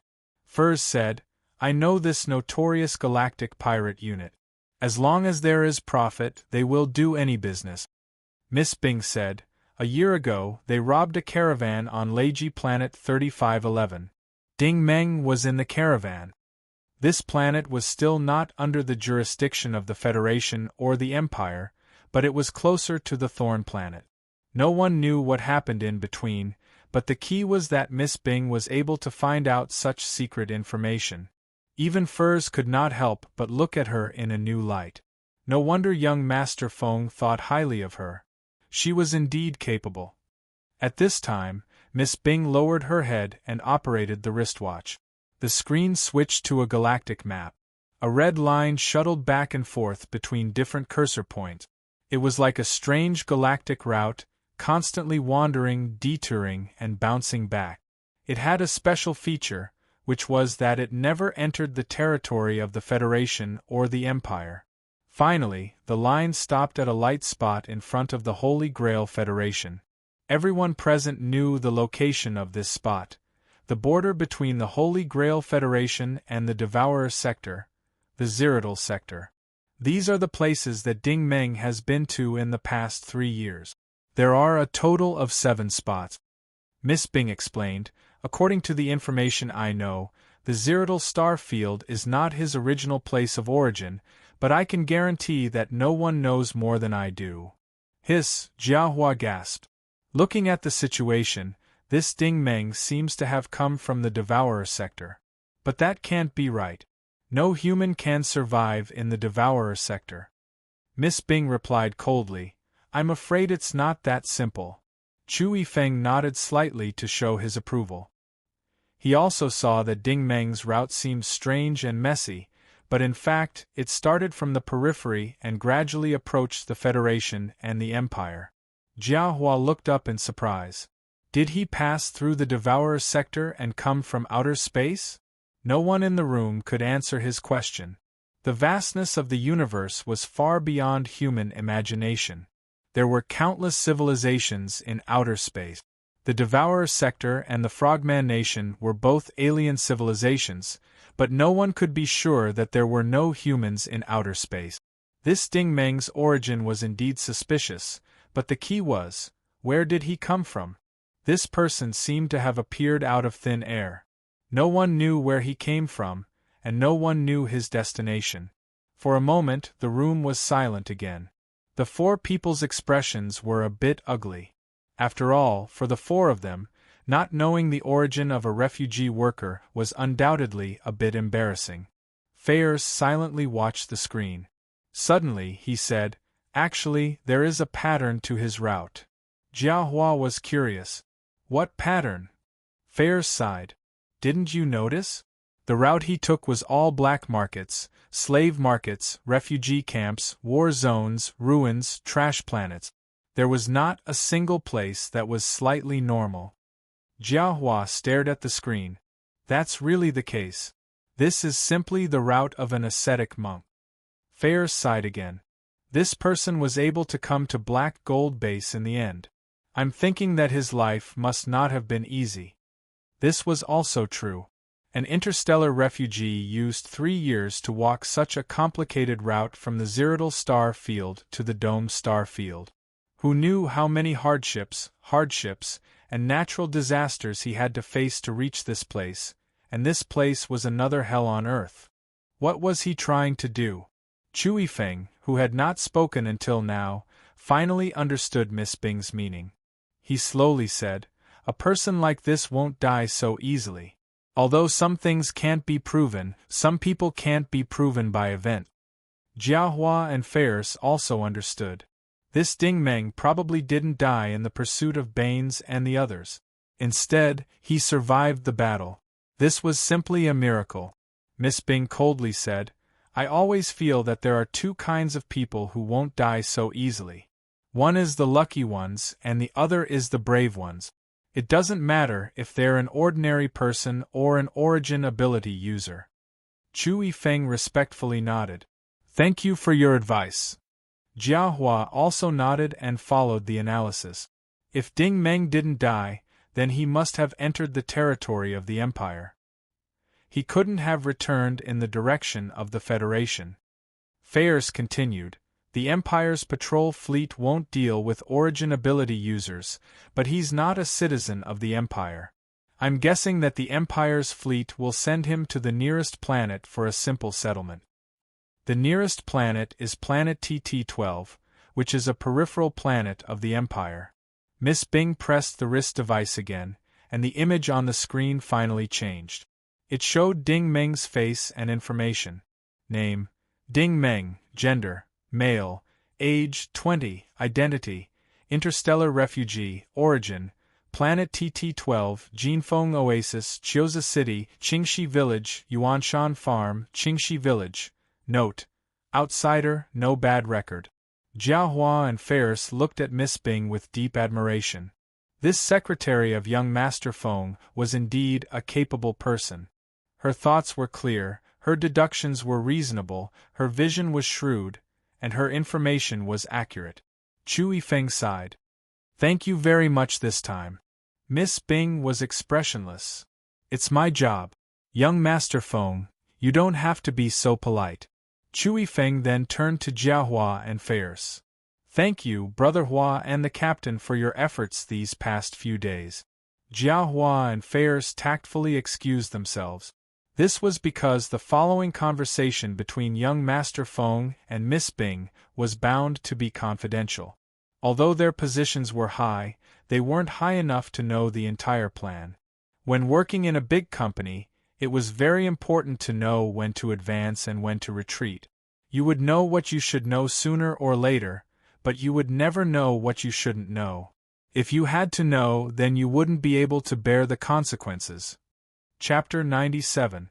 As soon as Jiahua and Fels left, Miss Bing stopped talking. She stood there quietly like an ice sculpture. Chui Feng was still pacing back and forth by the fountain, as if he was thinking of a countermeasure. Since things had turned out this way, then the previous strategy would no longer work. The key problem now was that Ding Meng was in the Norse Empire, and Chui Feng had no way to deal with Ding Meng. Thus, he could only ask the think tank beside him, "In your opinion, what should our next step be?" Miss Bing would only speak when it came to work. "I think there are a few things that you should pay attention to, young Master Feng." Chui Feng nodded slightly. "Please speak." Miss Bing said, "First, all signs indicate that Ding Meng has become an origin ability user from an ordinary person in just a month, and his strength has increased very quickly. Among the group of people he killed, Leopard, Wolf, Machine Gun, Saddler, and Julie, none of them were weak." Chui Feng pondered and said, "This is obviously a change brought to him by the memory chip. We can be certain that the memory chip can quickly increase a person's strength." Miss Bing said, "Second, according to the records of the Black Gold Base, Ding Meng is stubborn and unmoved by force or persuasion. I judge that he is a person with a strong will." Chui Feng also agreed. "No matter who it is, after wandering for a few years like him, they will either become numb or become strong." Miss Bing said, That's not the most important thing. The key is that threats and promises have no effect on him. We can't do what we did in the past. We can't rob him openly or buy him at a high price. That won't work. We should use another strategy. Julie and Sadler's encounter had undoubtedly proved this point. Ding Meng's true strength was not in his martial prowess, but he was smart and cunning enough. He was always able to come up with clever ideas and use his brain in a deadlock situation. Miss Bing continued, "We also have people in the Empire, but none of them are on planet TT-12. Chui Feng said, "Where is the nearest one?" Miss Bing looked at him indifferently.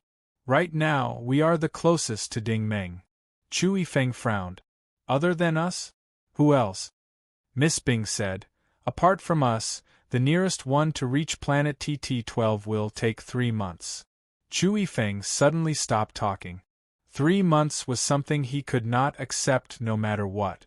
Using 3 months just to reach a planet of the Empire was not only a waste of precious time for someone like him, but it was also an unforgivable act of stupidity. Miss Bing seemed to have guessed his thoughts.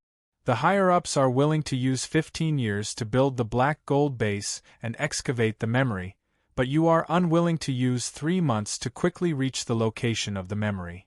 Chui Feng's expression darkened. "I'm different from them. They have too many concerns and too many standpoints. That's why things ended up like this. I'm not someone who likes to clean up the mess."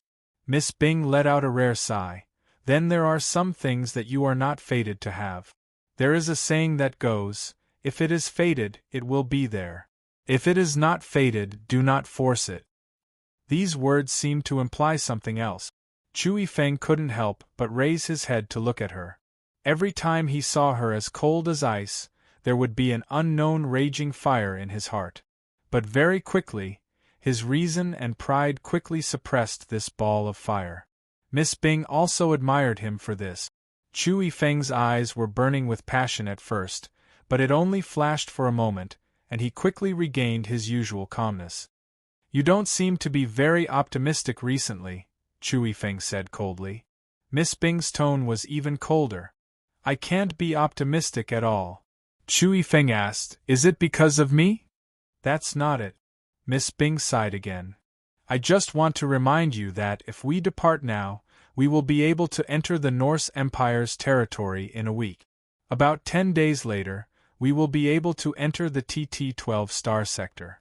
Of course, this is very risky. Furthermore, with your identity, it is unlikely that you will be able to enter the Empire." Chui Feng was silent. In fact, he had thought about this before. It was reasonable to say that the higher the risk, the greater the reward.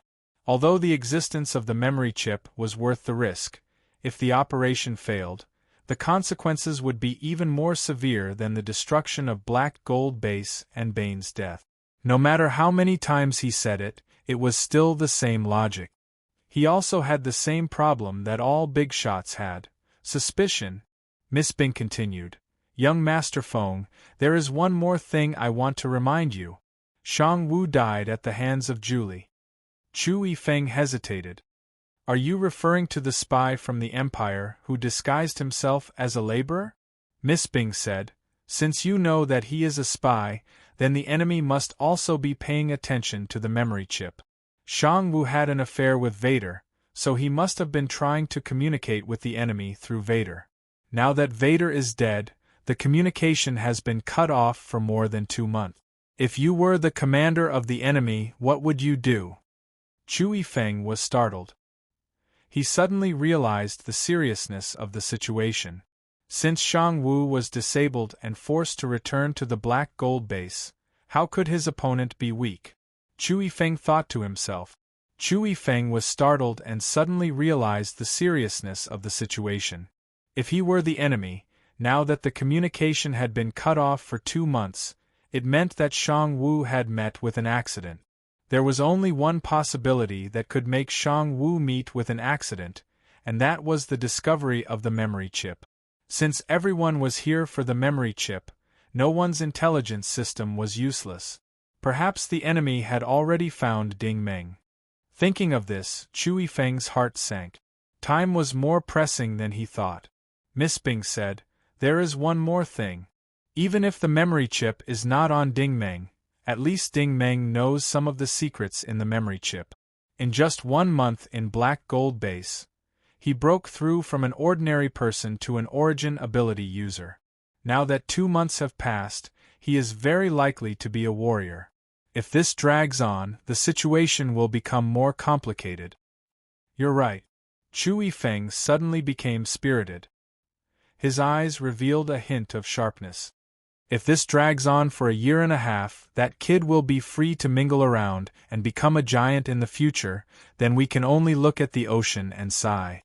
Miss Bing pressed the wrist device, and the interstellar map changed again. Starting from the dome star, a zigzag route moved irregularly in space. The destination was star TT-12 in the TCP-121 nebula. Miss Bing explained while operating the map, "I have already investigated the patrol route of the Norse Empire's fleet in this area. If we follow this route, we will not alarm anyone." Chu Feng did not say anything more. He coldly issued an order. "Let's set off now. Destination, star TT-12." Chapter 98. It was a quiet night again. The sound of the wind blowing through the wheat was as gentle as the sea. The wooden hut looked like a reef by the sea under the night sky. Even though the reef wasn't very nice and was even a little ugly, Ding Meng felt that this place was the most pleasant to him because this wooden hut in Yuanshan Farm was practically his home. The Listen Academy had given him a holiday, so he had returned here as soon as he could. He had also brought back a crate of nutrient fluids with a total of 200 vials, each with a capacity of 3,000 plus daika. This was a gift from Chu Shaoqing before he left. It could be considered a friendship investment, and the value of the nutrient fluids wasn't cheap at all. It was almost 800 star coins. Ding Meng didn't care much about money, but Ding Meng never refused to give up on nutrient fluids. He couldn't refuse them at all. As long as he had enough, he would immediately immerse himself in cultivation. The construction of the 5th origin of the diamond star technique had been completed a week ago. The diamond tetrahedron in his heart had already formed a new polyhedron, and it didn't feel any different from before. However, the success of the construction this time brought about another benefit, and that was an increase in the development of his brain, which greatly increased his telekinesis. Back in the wooden hut, Ding Meng could use his telekinesis to lift up the straw stool and wooden table, allowing them to float freely in the air. However, things were different now. At this moment, Ding Meng was still sitting cross-legged on his bed with his eyes closed. With him as the center, a wooden sword made from a stick suddenly shot up from the ground as if it had been enchanted. It flew about chaotically in the air with a swishing sound. This was the solitary sword of the Zhao clan and the 12 forms of the heavenly sword that Zhao Yu had taught him. Of course, he could only practice according to the moves and use his telekinesis to control the wooden sword. He had no choice but to use the wooden sword. With his current strength, even an ordinary low-grade alloy sword wouldn't be able to withstand the powerful infusion of origin energy. As long as he used origin energy to control the sword would immediately melt. If he wanted a good sword, not only would he need an expensive multi-element alloy sword, he would also need an ancient sword that was suitable for this sword technique. Not to mention that the Listen Academy didn't have such a sword. Even if you had enough money, you wouldn't be able to find one in the entire Autumn Pool City. Little Rascal was a little dejected. "I feel like learning this sword art is as good as not learning it at all. It won't be of any use at all." However, Ding Meng did not think so. As the saying went, it was never a burden to have more skills. As long as it was a martial art technique, he was willing to learn it. Moreover, he was able to learn it quite well. Of course, the diamond star technique had always been his main focus. His current goal was to reach the 6th origin. The 6th point was located at the very center of the heart. Its internal structure could no longer be described as complex. Just observing it took Zhang Heng 2 whole days. If the fifth point was like an exquisite palace, then the sixth point was like a magnificent city. There were too many aspects involved, and its importance was self-evident.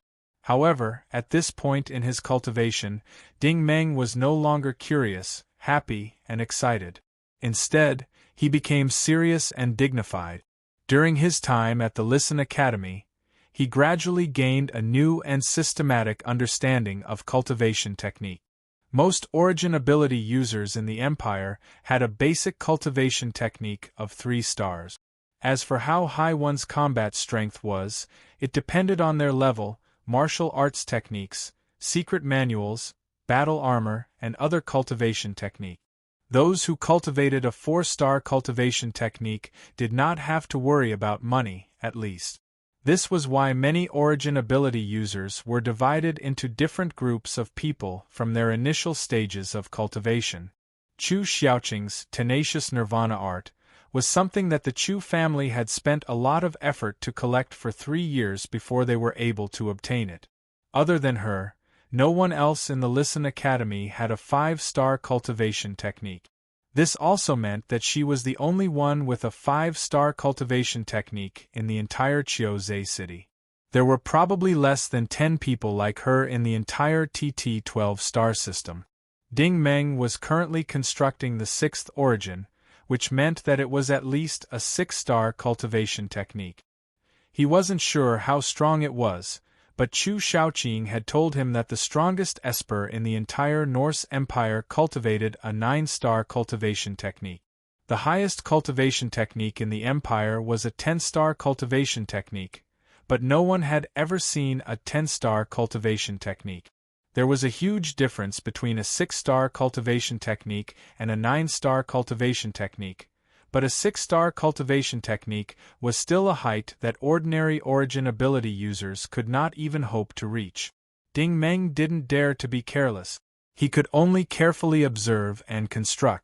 Once the outside world found out that his cultivation technique was a 6-star cultivation technique, who knew what kind of uproar it would cause? He had asked Little Rascal before. What was the star level of the Diamond Star technique? Unfortunately, Little Rascal couldn't answer because it didn't have enough authority. Ding Meng was too lazy to ask. Even if he did, he wouldn't get any answers. He might as well focus on his cultivation. But at this moment, he was once again awakened. He could clearly see with his telekinesis that Old Yu was holding a toolbox and banging something on the ground next to the wooden hut. Soon, he saw that Old Yu was constructing a simple wooden hut. The roof was covered by a tent, and the walls were naturally made of wooden planks and straw mats. Seeing Old Yu's happy expression, Ding Meng guessed that he had encountered something good. "Old Yu, you're early." Ding Meng still walked out of the hut. Sure enough, Old Yu's face was full of smiles. "Hey, little Ding, let me tell you a piece of good news. From today onwards, we'll have another neighbor." Ding Meng was a bit surprised, but he didn't ask because he could already feel 2 weak origin ability fluctuations coming from the direction of the courtyard. Turning his head around, he saw Fred, who was wearing a 5-pointed hat and a protector's uniform, leisurely walking towards him. In his hands was the same broken PDA that couldn't be any more broken. Fred didn't come alone. Following behind him was a girl with ragged clothes and an unkempt face. This girl looked to be about the same age as Ding Meng, probably around 20 years old. If it wasn't for the fact that she had some female physical characteristics, Ding Meng wouldn't have been able to tell that she was a girl. This was because she was really too skinny. Not only was she skinny, but her skin was also very dark. It wasn't the dark skin of a black person, but rather a malnourished illness. Those with experience would be able to tell at a glance that this girl must have suffered a lot to become like this. Perhaps she had escaped from a place similar to Heijin Base. Moreover, the girl's face was also very dirty.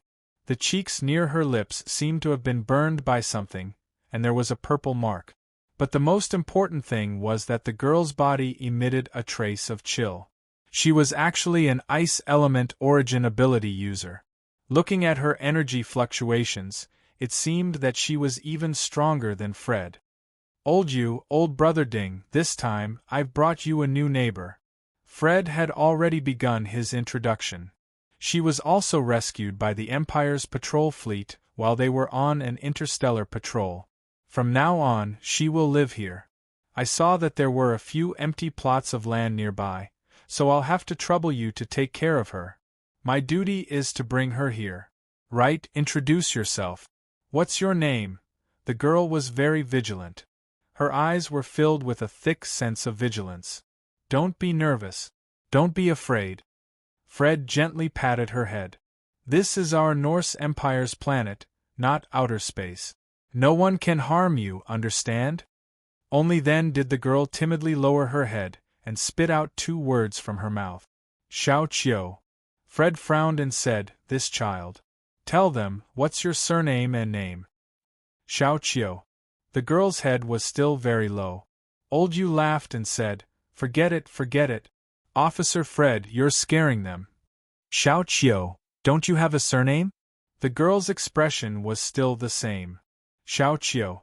They all call me Xiao Qiu." Old Yu was helpless. Ding Meng, who was beside him, felt a burst of sadness. This was because he had thought of Xiao Qiu. The first time he had met Xiao Qiu, the situation had been similar. Xiao Qiu couldn't remember his own name at all. This Xiao Qiu was the same. Could it be that this Xiao Qiu had also been a laborer? Chapter 99. Xiao Qiu naturally lived in Old Yu's newly built wooden shed. The conditions were even worse than Ding Meng's cabin. However, Old Yu was still very friendly to his neighbors. He warmly invited Xiao Qiu to his small courtyard and have dinner together. Unfortunately, Xiao Qiu did not appreciate his kindness and bluntly refused. However, she did not refuse the 3 nutrient fluids that Ding Meng handed to her. These were things that interstellar refugees could not refuse. It was not that Ding Meng was being kind. Recently, the weather on planet TT-12 had gradually become colder. As an ordinary person, Old Yu had a hard time working in the fields. Since this Xiao Qiu was a newcomer and an Ice-type origin ability user, it would be good if she could help. Ding Meng's idea was not wrong.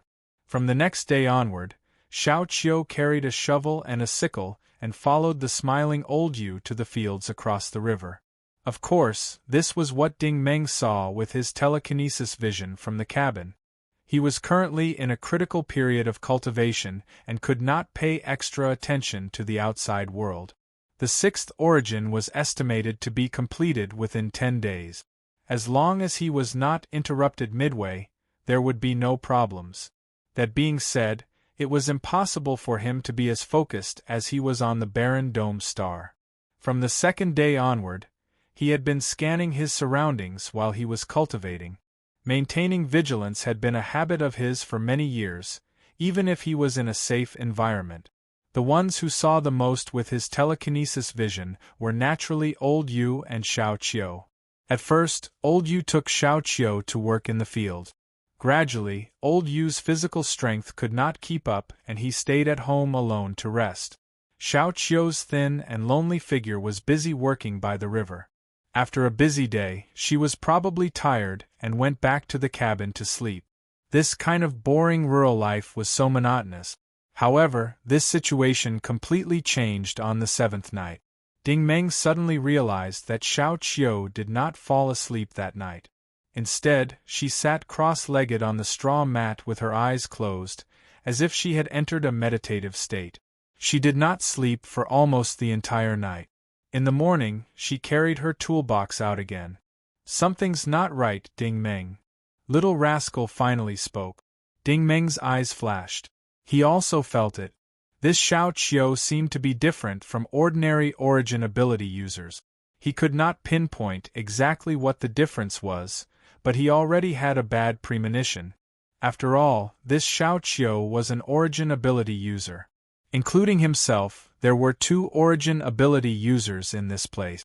With 2 origin ability users in this remote countryside of a border planet, this place would probably not be peaceful for long.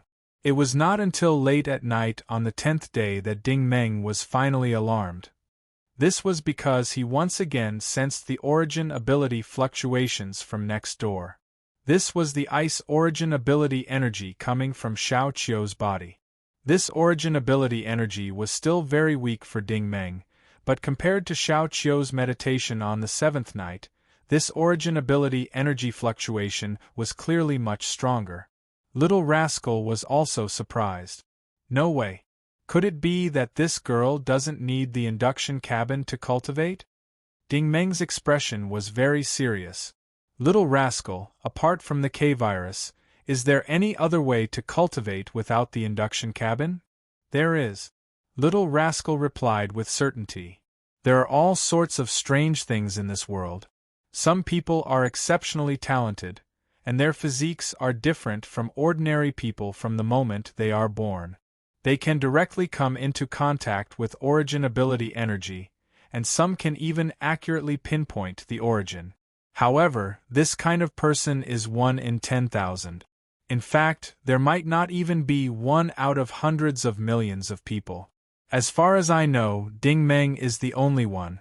Of course, I can't rule out the possibility of some secret technique manuals being able to do this, but those are not things that I know of.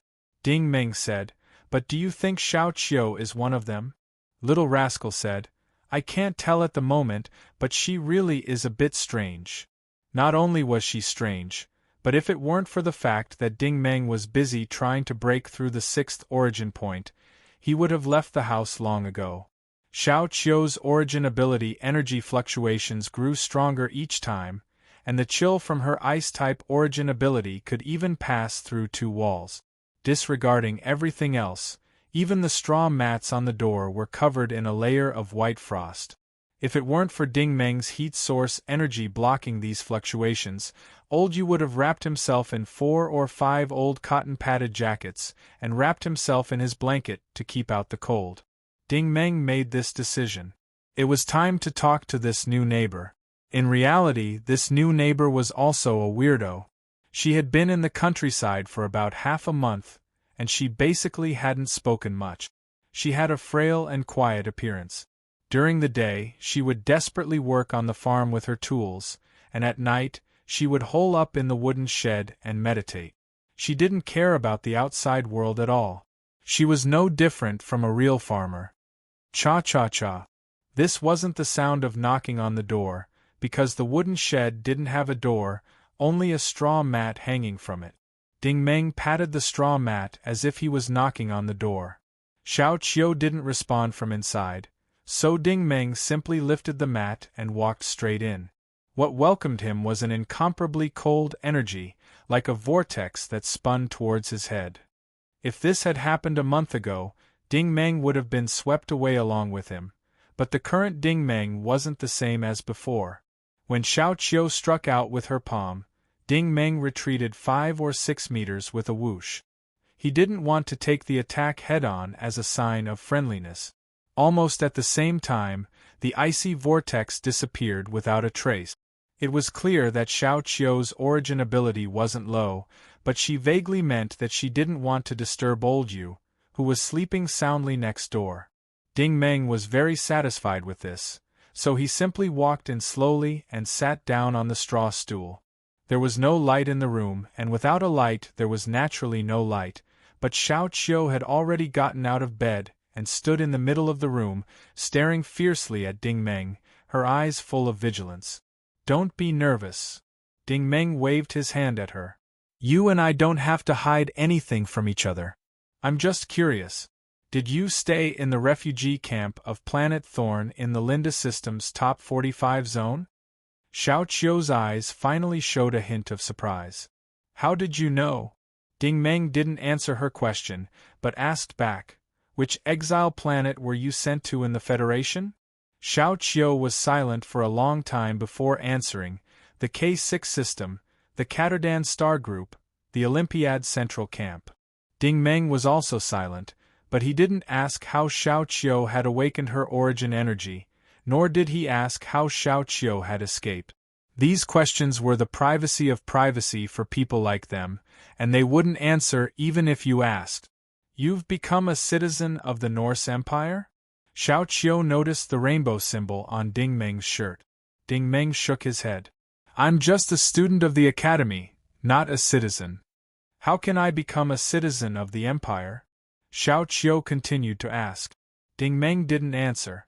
He just stared at her hands, lost in thought. Xiao Qiu instinctively hid her hands behind her back and became alert again. What are you doing? Ding Meng's tone turned cold. There's nothing nice about your hands anymore. Xiao Qiu's expression also changed. She also felt an extremely sharp aura coming from outside, coming from the direction of Old Yu's courtyard. At this moment, the two of them almost simultaneously dashed out of the wooden shed and dashed toward the courtyard.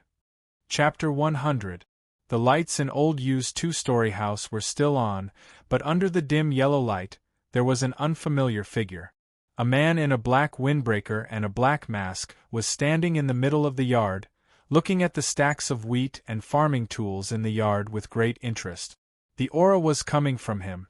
It was only when Ding Meng and Xiao Qiu arrived that he turned his head and said, "You guys reacted too slowly." He seemed to know what Ding Meng and Xiao Qiu wanted to ask, so he took the initiative to say, "Don't worry, I just put the old man in the house to sleep temporarily. He can't hear our conversation, but whether or not he can wake up depends on whether or not you guys are willing to cooperate." Ding Meng took a deep breath and forced himself to calm down. When he was talking to Xiao Qiu just now, he had turned off his telekinetic vision. In such a short time, the man in black had appeared. No matter how he had sneaked in, it was enough to show that he was not weak. Most importantly, the man in front of him gave him a familiar feeling. This man was extremely dangerous. "What do you want to cooperate with?" Ding Meng asked calmly. The man in black looked at the two of them from head to toe. "I should say, what do you want? What can you possibly have?" Xiao Qiu obviously had similar experiences, so he asked with great experience, "What do you want this time?" The man in black suddenly laughed. His laughter sounded particularly stiff in the dark night. "I'm actually sincere." These words were hard to understand. Ding Meng could not help but ask, "Where is your sincerity?" The man in black looked at him, his eyes shining in the dark. "You should thank me. Those people were going to make trouble for you, but unfortunately they ran into me. So, I took matters into my own hands and took care of them for you. If you don't believe me, you can go to the riverside and take a look." Ding Meng secretly activated his telekinesis vision and spread his origin energy in all directions. Soon, he saw 4 or 5 people lying on the ground in the distance. They looked like they had just been knocked down and their breathing was very weak. This distance was about 300 meters away. Ding Meng's current effective range of telekinesis vision was only 150 meters. No wonder he couldn't detect it before. However, telekinesis vision was one thing, and his own perception was another. Logically speaking, he should have been able to detect it at this distance. Ding Meng suddenly turned around and dashed outside. He had to see what was going on no matter what. Under the rocks by the river, 4 or 5 strong young men were curled up on a clump of seaweed. Because it was dark, the original color of the blood could not be seen, but the moist and cold air was filled with the smell of blood. Ding Meng's heart sank as he walked over. He saw someone he recognized, Lei Bao. Lei Bao was lying on the grass and waving weakly at him. "Ding Meng, save me." The man in black followed him and smiled. "I didn't say anything wrong, did I? They were here to make trouble for you. This person seems to be your classmate. It seems like you don't have a good reputation in school." Ding Meng's reputation was obviously not as bad as Lei Bao's, but no matter how tyrannical Lei Bao was, he shouldn't have died in the wilderness. Lei Bao's chest was bleeding. The wound was long and bloody. Ding Meng felt that this wound was very familiar. "Ding Meng, save me." Lei Bao's voice was already very weak. "Okay, I'll save you," Ding Meng replied in a deep voice. Then, he slowly walked forward and suddenly punched Lei Bao's head. Almost at the same time, the other, wounded, lying on the ground jumped up and attacked Ding Meng with their fists and feet. A large amount of heat and cold surged in between. It was like a combination of ice and fire. This change was completely unexpected. Even Xiao Qiu was stunned. However, Ding Meng lightly retreated 10 meters away. His expression was still very calm. Your acting is not bad, but it's a pity that your acting is not good enough. Also, you're not willing to pay the price. At this moment, Lei Bao did not appear to be injured in the slightest. Together with his companions, they quickly formed a fan formation, vaguely forming a pincer attack on Ding Meng. This was clearly a trap to lure the enemy. If the black-clothed man's silent appearance was due to Ding Meng's carelessness, then with his telekinesis vision right in front of him, were Lei Bao and the others really injured? There was no way they could fool him. However, Ding Meng's tone became cold. Lei Bao, you're playing with fire. Ding Meng, you can run in school, but let's see how you can run in the countryside. Lei Bao's face was full of anger. You dared to cripple Hong Mei, so I dare to cripple you. Don't think that you can run away just because you have Chu Xiaoqing's support. Ding Meng asked back, you want revenge?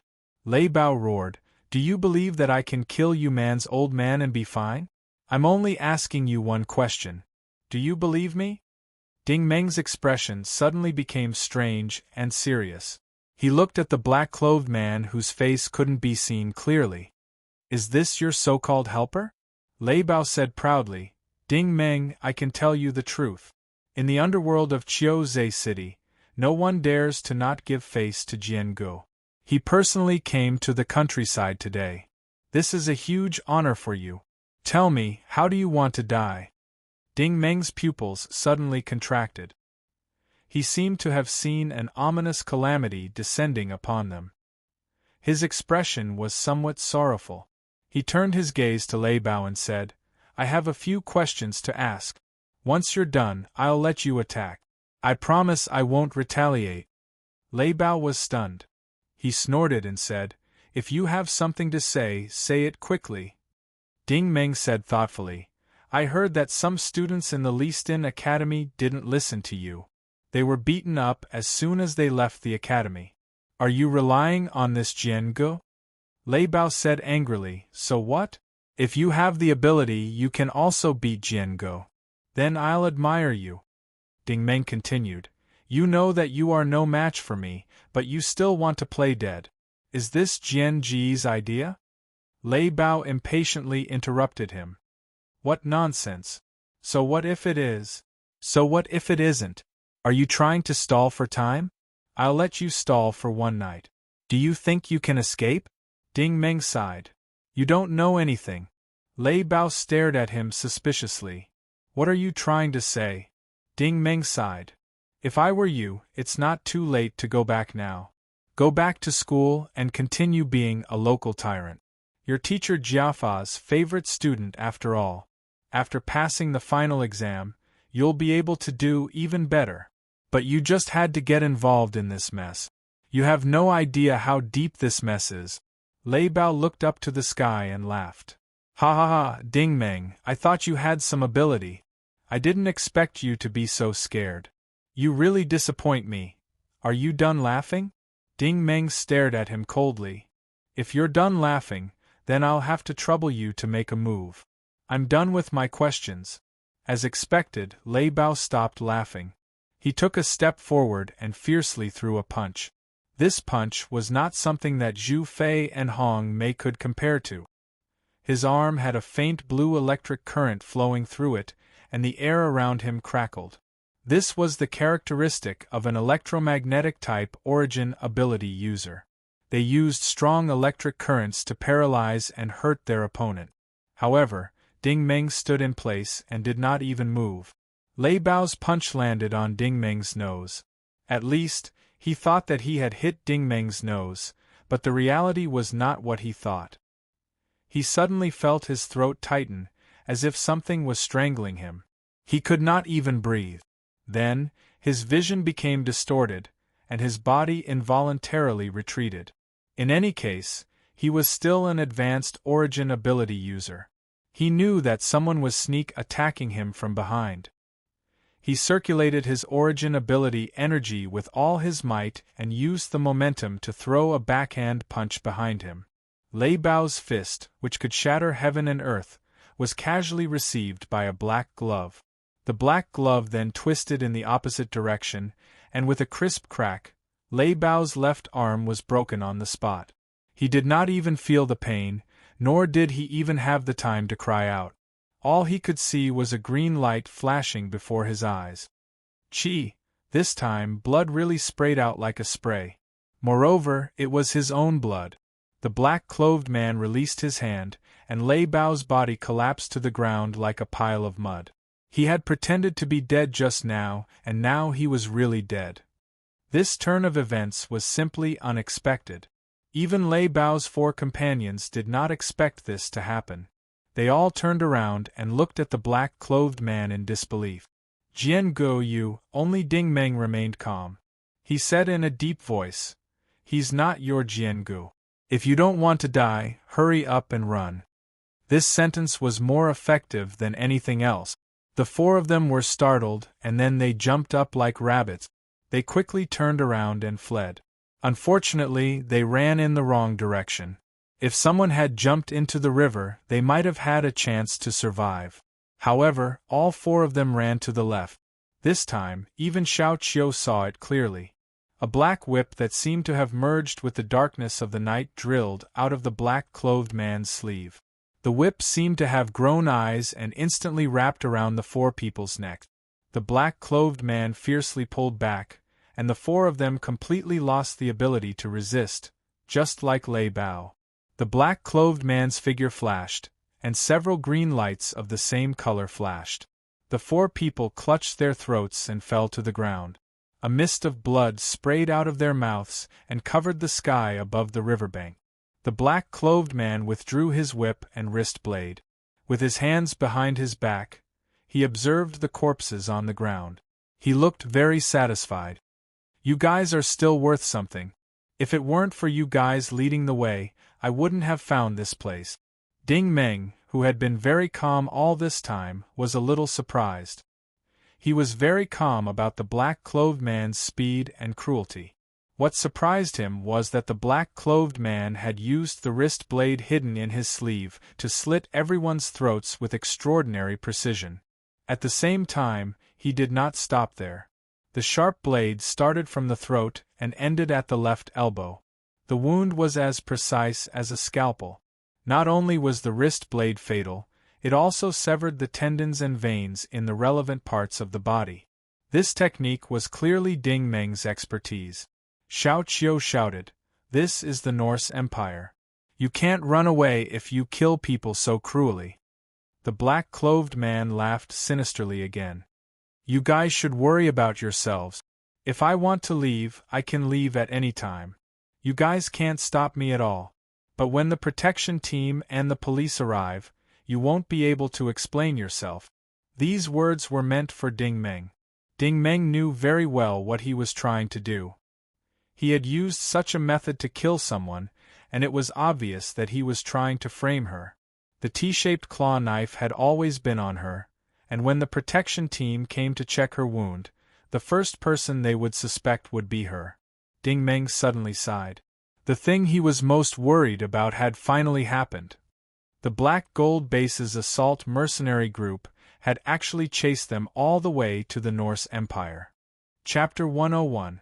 The surprise attack mercenary group was actually not that famous within the Holy Grail Federation, but they were famous on the exiled planets under the Federation's jurisdiction because of their harsh treatment of the laborers. Of course, the partners who hired them called this their professionalism. Now, the surprise attack mercenary group had become professional on planet TT-12. Obviously, those who were interested in the K-virus had never given up on investigating it. Ding Meng stared at the man in black. "You're not from the Black Gold Base, but you seem to know a lot about them." The man in black finally looked surprised. "I didn't expect you to have such a good eye even though you're slow to react." Actually, Ding Meng didn't have a good eye. He didn't recognize the black-clothed man, but he recognized the whip in the man's sleeve. When he was in Black Gold Base, He had studied that whip countless times. If it wasn't for Little Four risking his life to save him, he would have died under that whip. He didn't expect to meet this soul-chasing whip again. It was really like a ghost that wouldn't go away. Sadler died by my hands. Ding Meng decided to lay all his cards on the table. I know, the man in black said proudly. If it weren't for that, I wouldn't have chased you all the way here. Sadler is my brother. Ding Meng said, if you want to avenge him, then please do it. The man in black said, but I don't want your life. Ding Meng said, what do you want? The man in black stared at him. You should know very well what I want. Ding Meng said in a low voice, are you threatening me? The man in black said in a low voice, if I say that I'll spare your life and ask you to give me the thing, this method is undoubtedly stupid. I said that I came with sincerity. You can ask for anything you want. Money, resources, cultivation methods, weapons, citizenship. I can give you all of these. You should know that the thing in your hand is not something that someone like you should have. Ding Meng said, then what kind of person should have it? Is it you? The man in black said, I don't deserve it either. But no matter what kind of person it is, it's not someone like you.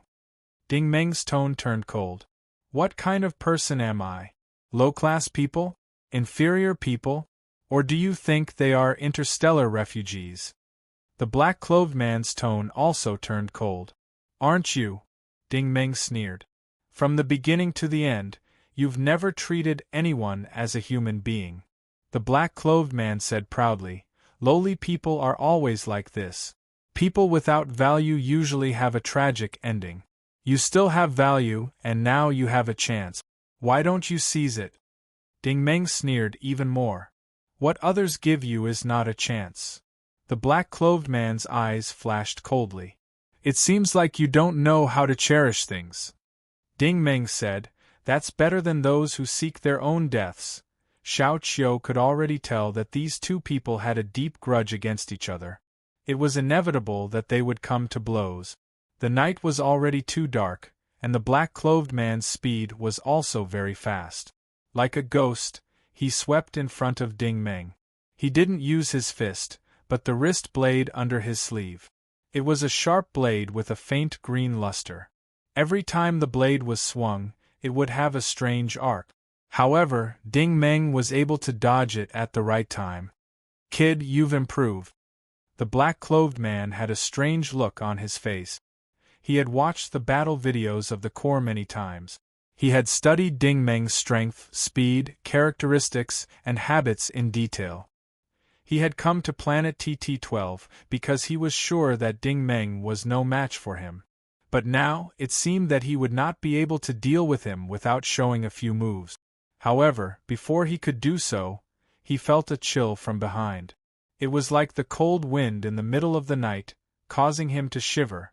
Although Xiao Qiu did not have much interaction with Ding Meng, she could still judge from the current situation that Ding Meng was hiding some secret that could not be exposed.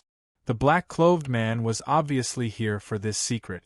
If the black-clothed man killed Ding Meng, he would not let her go either. She had seen many cases of silencing people. Therefore, she jumped up at the right time and launched a sneak attack from behind. She did not expect this attack to hurt the opponent. The effect of 2 against 1 was to distract the opponent. However, she had still underestimated her opponent's strength. The cold air current from her ice annihilation palm hadn't even arrived, and instead, the opponent's heel had arrived first. The black-clothed man flipped in the air and used his heel to repel the ice palm. When he flipped over, he used his left foot to forcefully smash Ding Meng's head. Ding Meng increased his speed and charged forward. His shoulder exploded with a bang, sending the black-clothed man flying. Little rascal immediately calculated the result. He's already reached the level of an origin energy warrior. You won't be able to hurt him like this. Indeed, the black-clothed man spun a few times in the air before landing firmly on the ground. A trace of a smile appeared at the corner of his mouth. Not bad. Interesting. However, an instant later, His expression changed because he felt an even stronger wave of ice origin energy gather behind him. This wave of origin energy was at least several times stronger than before. It turned out that after he had sent Xiao Qiu flying with his kick, Xiao Qiu did not fall to the ground. Instead, she knelt on one knee and focused her origin energy on her right hand. Her right hand became completely blue, as if she had become a translucent ice sculpture. The black-clothed man cursed inwardly. He could already tell that this black-clothed girl's ice annihilation palm was at least at the fusion realm. At this realm, she could injure someone from a distance. Back at Black Gold Base, Ding Meng had been severely injured by Julie just like this. Xiao Qiu suddenly slammed his palm on the ground, and the force of his palm turned into a blue energy that traveled along the river bank. The sand, stones, and water plants along the way exploded one after another, and when it reached the feet of the black-clothed man, there was a series of kacha-kacha-kacha sounds, and the energy spread from his boots to his head in an instant. Xiao Qiu was also shocked. Under normal circumstances, this palm strike of hers could turn a living person into an ice sculpture, but the black-clothed man's entire body was only covered in a thin layer of blue ice. He was completely unharmed. However, Ding Meng would not let this opportunity go to waste. He had already leaped into the air and made a karate chop. There was a loud crash as the black-clothed man shattered the layer of ice on his body. His left hand quickly lashed out with a whip. The whip accurately coiled around Ding Meng's wrist. At the same time, a powerful force was transmitted to him. His karate chop was naturally unable to cut through. Xiao Qiu gritted her teeth. This time, she slammed both of her palms into the ground. Two waves of blue origin energy once again turned into a river and rushed towards the black-clothed man. "You're still coming?" The black-clothed man was furious, but he did not dare to take the ice annihilation palm head-on. Instead, he leaped into the air. The river of ice, that was originally coming for him, had crossed the riverbank and was now rushing towards Ding Meng instead. Kacha, kacha, kacha. Crack. Ding Meng's entire body was visibly covered in a layer of pure white ice that was half a meter thick. He looked like an iceman wrapped in a crystal coffin. He could not move at all. The black-clothed man in midair shook his wrist, and a string of white energy suddenly shot out from his glove. The energy chain was instantly released, and the bright electric current was like a large net that tightly bound the ball of ice. This time, Ding Meng couldn't struggle even if she wanted to. Xiao Qiu was clearly frightened. She had not only failed to steal the chicken she was trying to steal, but she had also done more harm than good. At this moment, the black-clothed man's body had already descended like a rock. The wrist blade under his sleeve glowed with a threatening green light. It was as frightening as the tongue of a poisonous snake. Clink! This was the sound of a sharp blade piercing through a layer of ice. It was soft, but exceptionally clear. The wrist blade was aimed right at Ding Meng's heart. The black-clothed man was clearly well-versed in the art of killing. He knew exactly how to kill with a single blow. Xiao Qiu's heart suddenly sank. She had already seen streaks of bright red appear in the pure white ice. They were slowly spreading, like a small plum blossom blooming in the snow. Ding Meng had obviously been stabbed by the wrist blade. Blood was already seeping out. If Ding Meng died, she would not be able to escape. Based on the previous exchange, she knew very well that the black-clothed man's strength was definitely not inferior to hers. But at this moment an incredible scene occurred. The originally pure white layer of ice seemed to have changed color. It turned from white to yellow and then from yellow to gold. It no longer looked like a block of ice. It was like a ball of incomparably brilliant gold. Its brilliant light illuminated the entire river bank. The black-clothed man was also shocked. He suddenly discovered that Ding Meng, who was inside the layer of ice, seemed to have produced an extremely strong resistance. No matter how much magic he used, the wrist blade could not penetrate even an inch further. Moreover, this golden energy had also infected the energy chain. The originally bright electric current had also changed color. At the same time, it also rebounded along the whip. What the hell was this? The black-clothed man and Xiao Qiu were both bewildered. A lifelike diamond mirror image appeared out of thin air. Not only did it envelop Ding Meng, it also covered the layer of ice. This was a three-dimensional defensive force field that could only be produced after the fourth origin of the diamond star technique was constructed. The first three origins only formed a surface, while the fourth one formed a body. The fifth origin hadn't even been used yet. Little rascal was rapidly calculating. He's of the light element, so his killing power isn't high enough. We can use the diamond star technique together with the Overlord's mountain-crushing force to counterattack. Ding Meng increased his origin energy once more. His entire body trembled violently. With a thunderous boom, the diamond mirror image shattered into countless fragments like glass and shot out in all directions.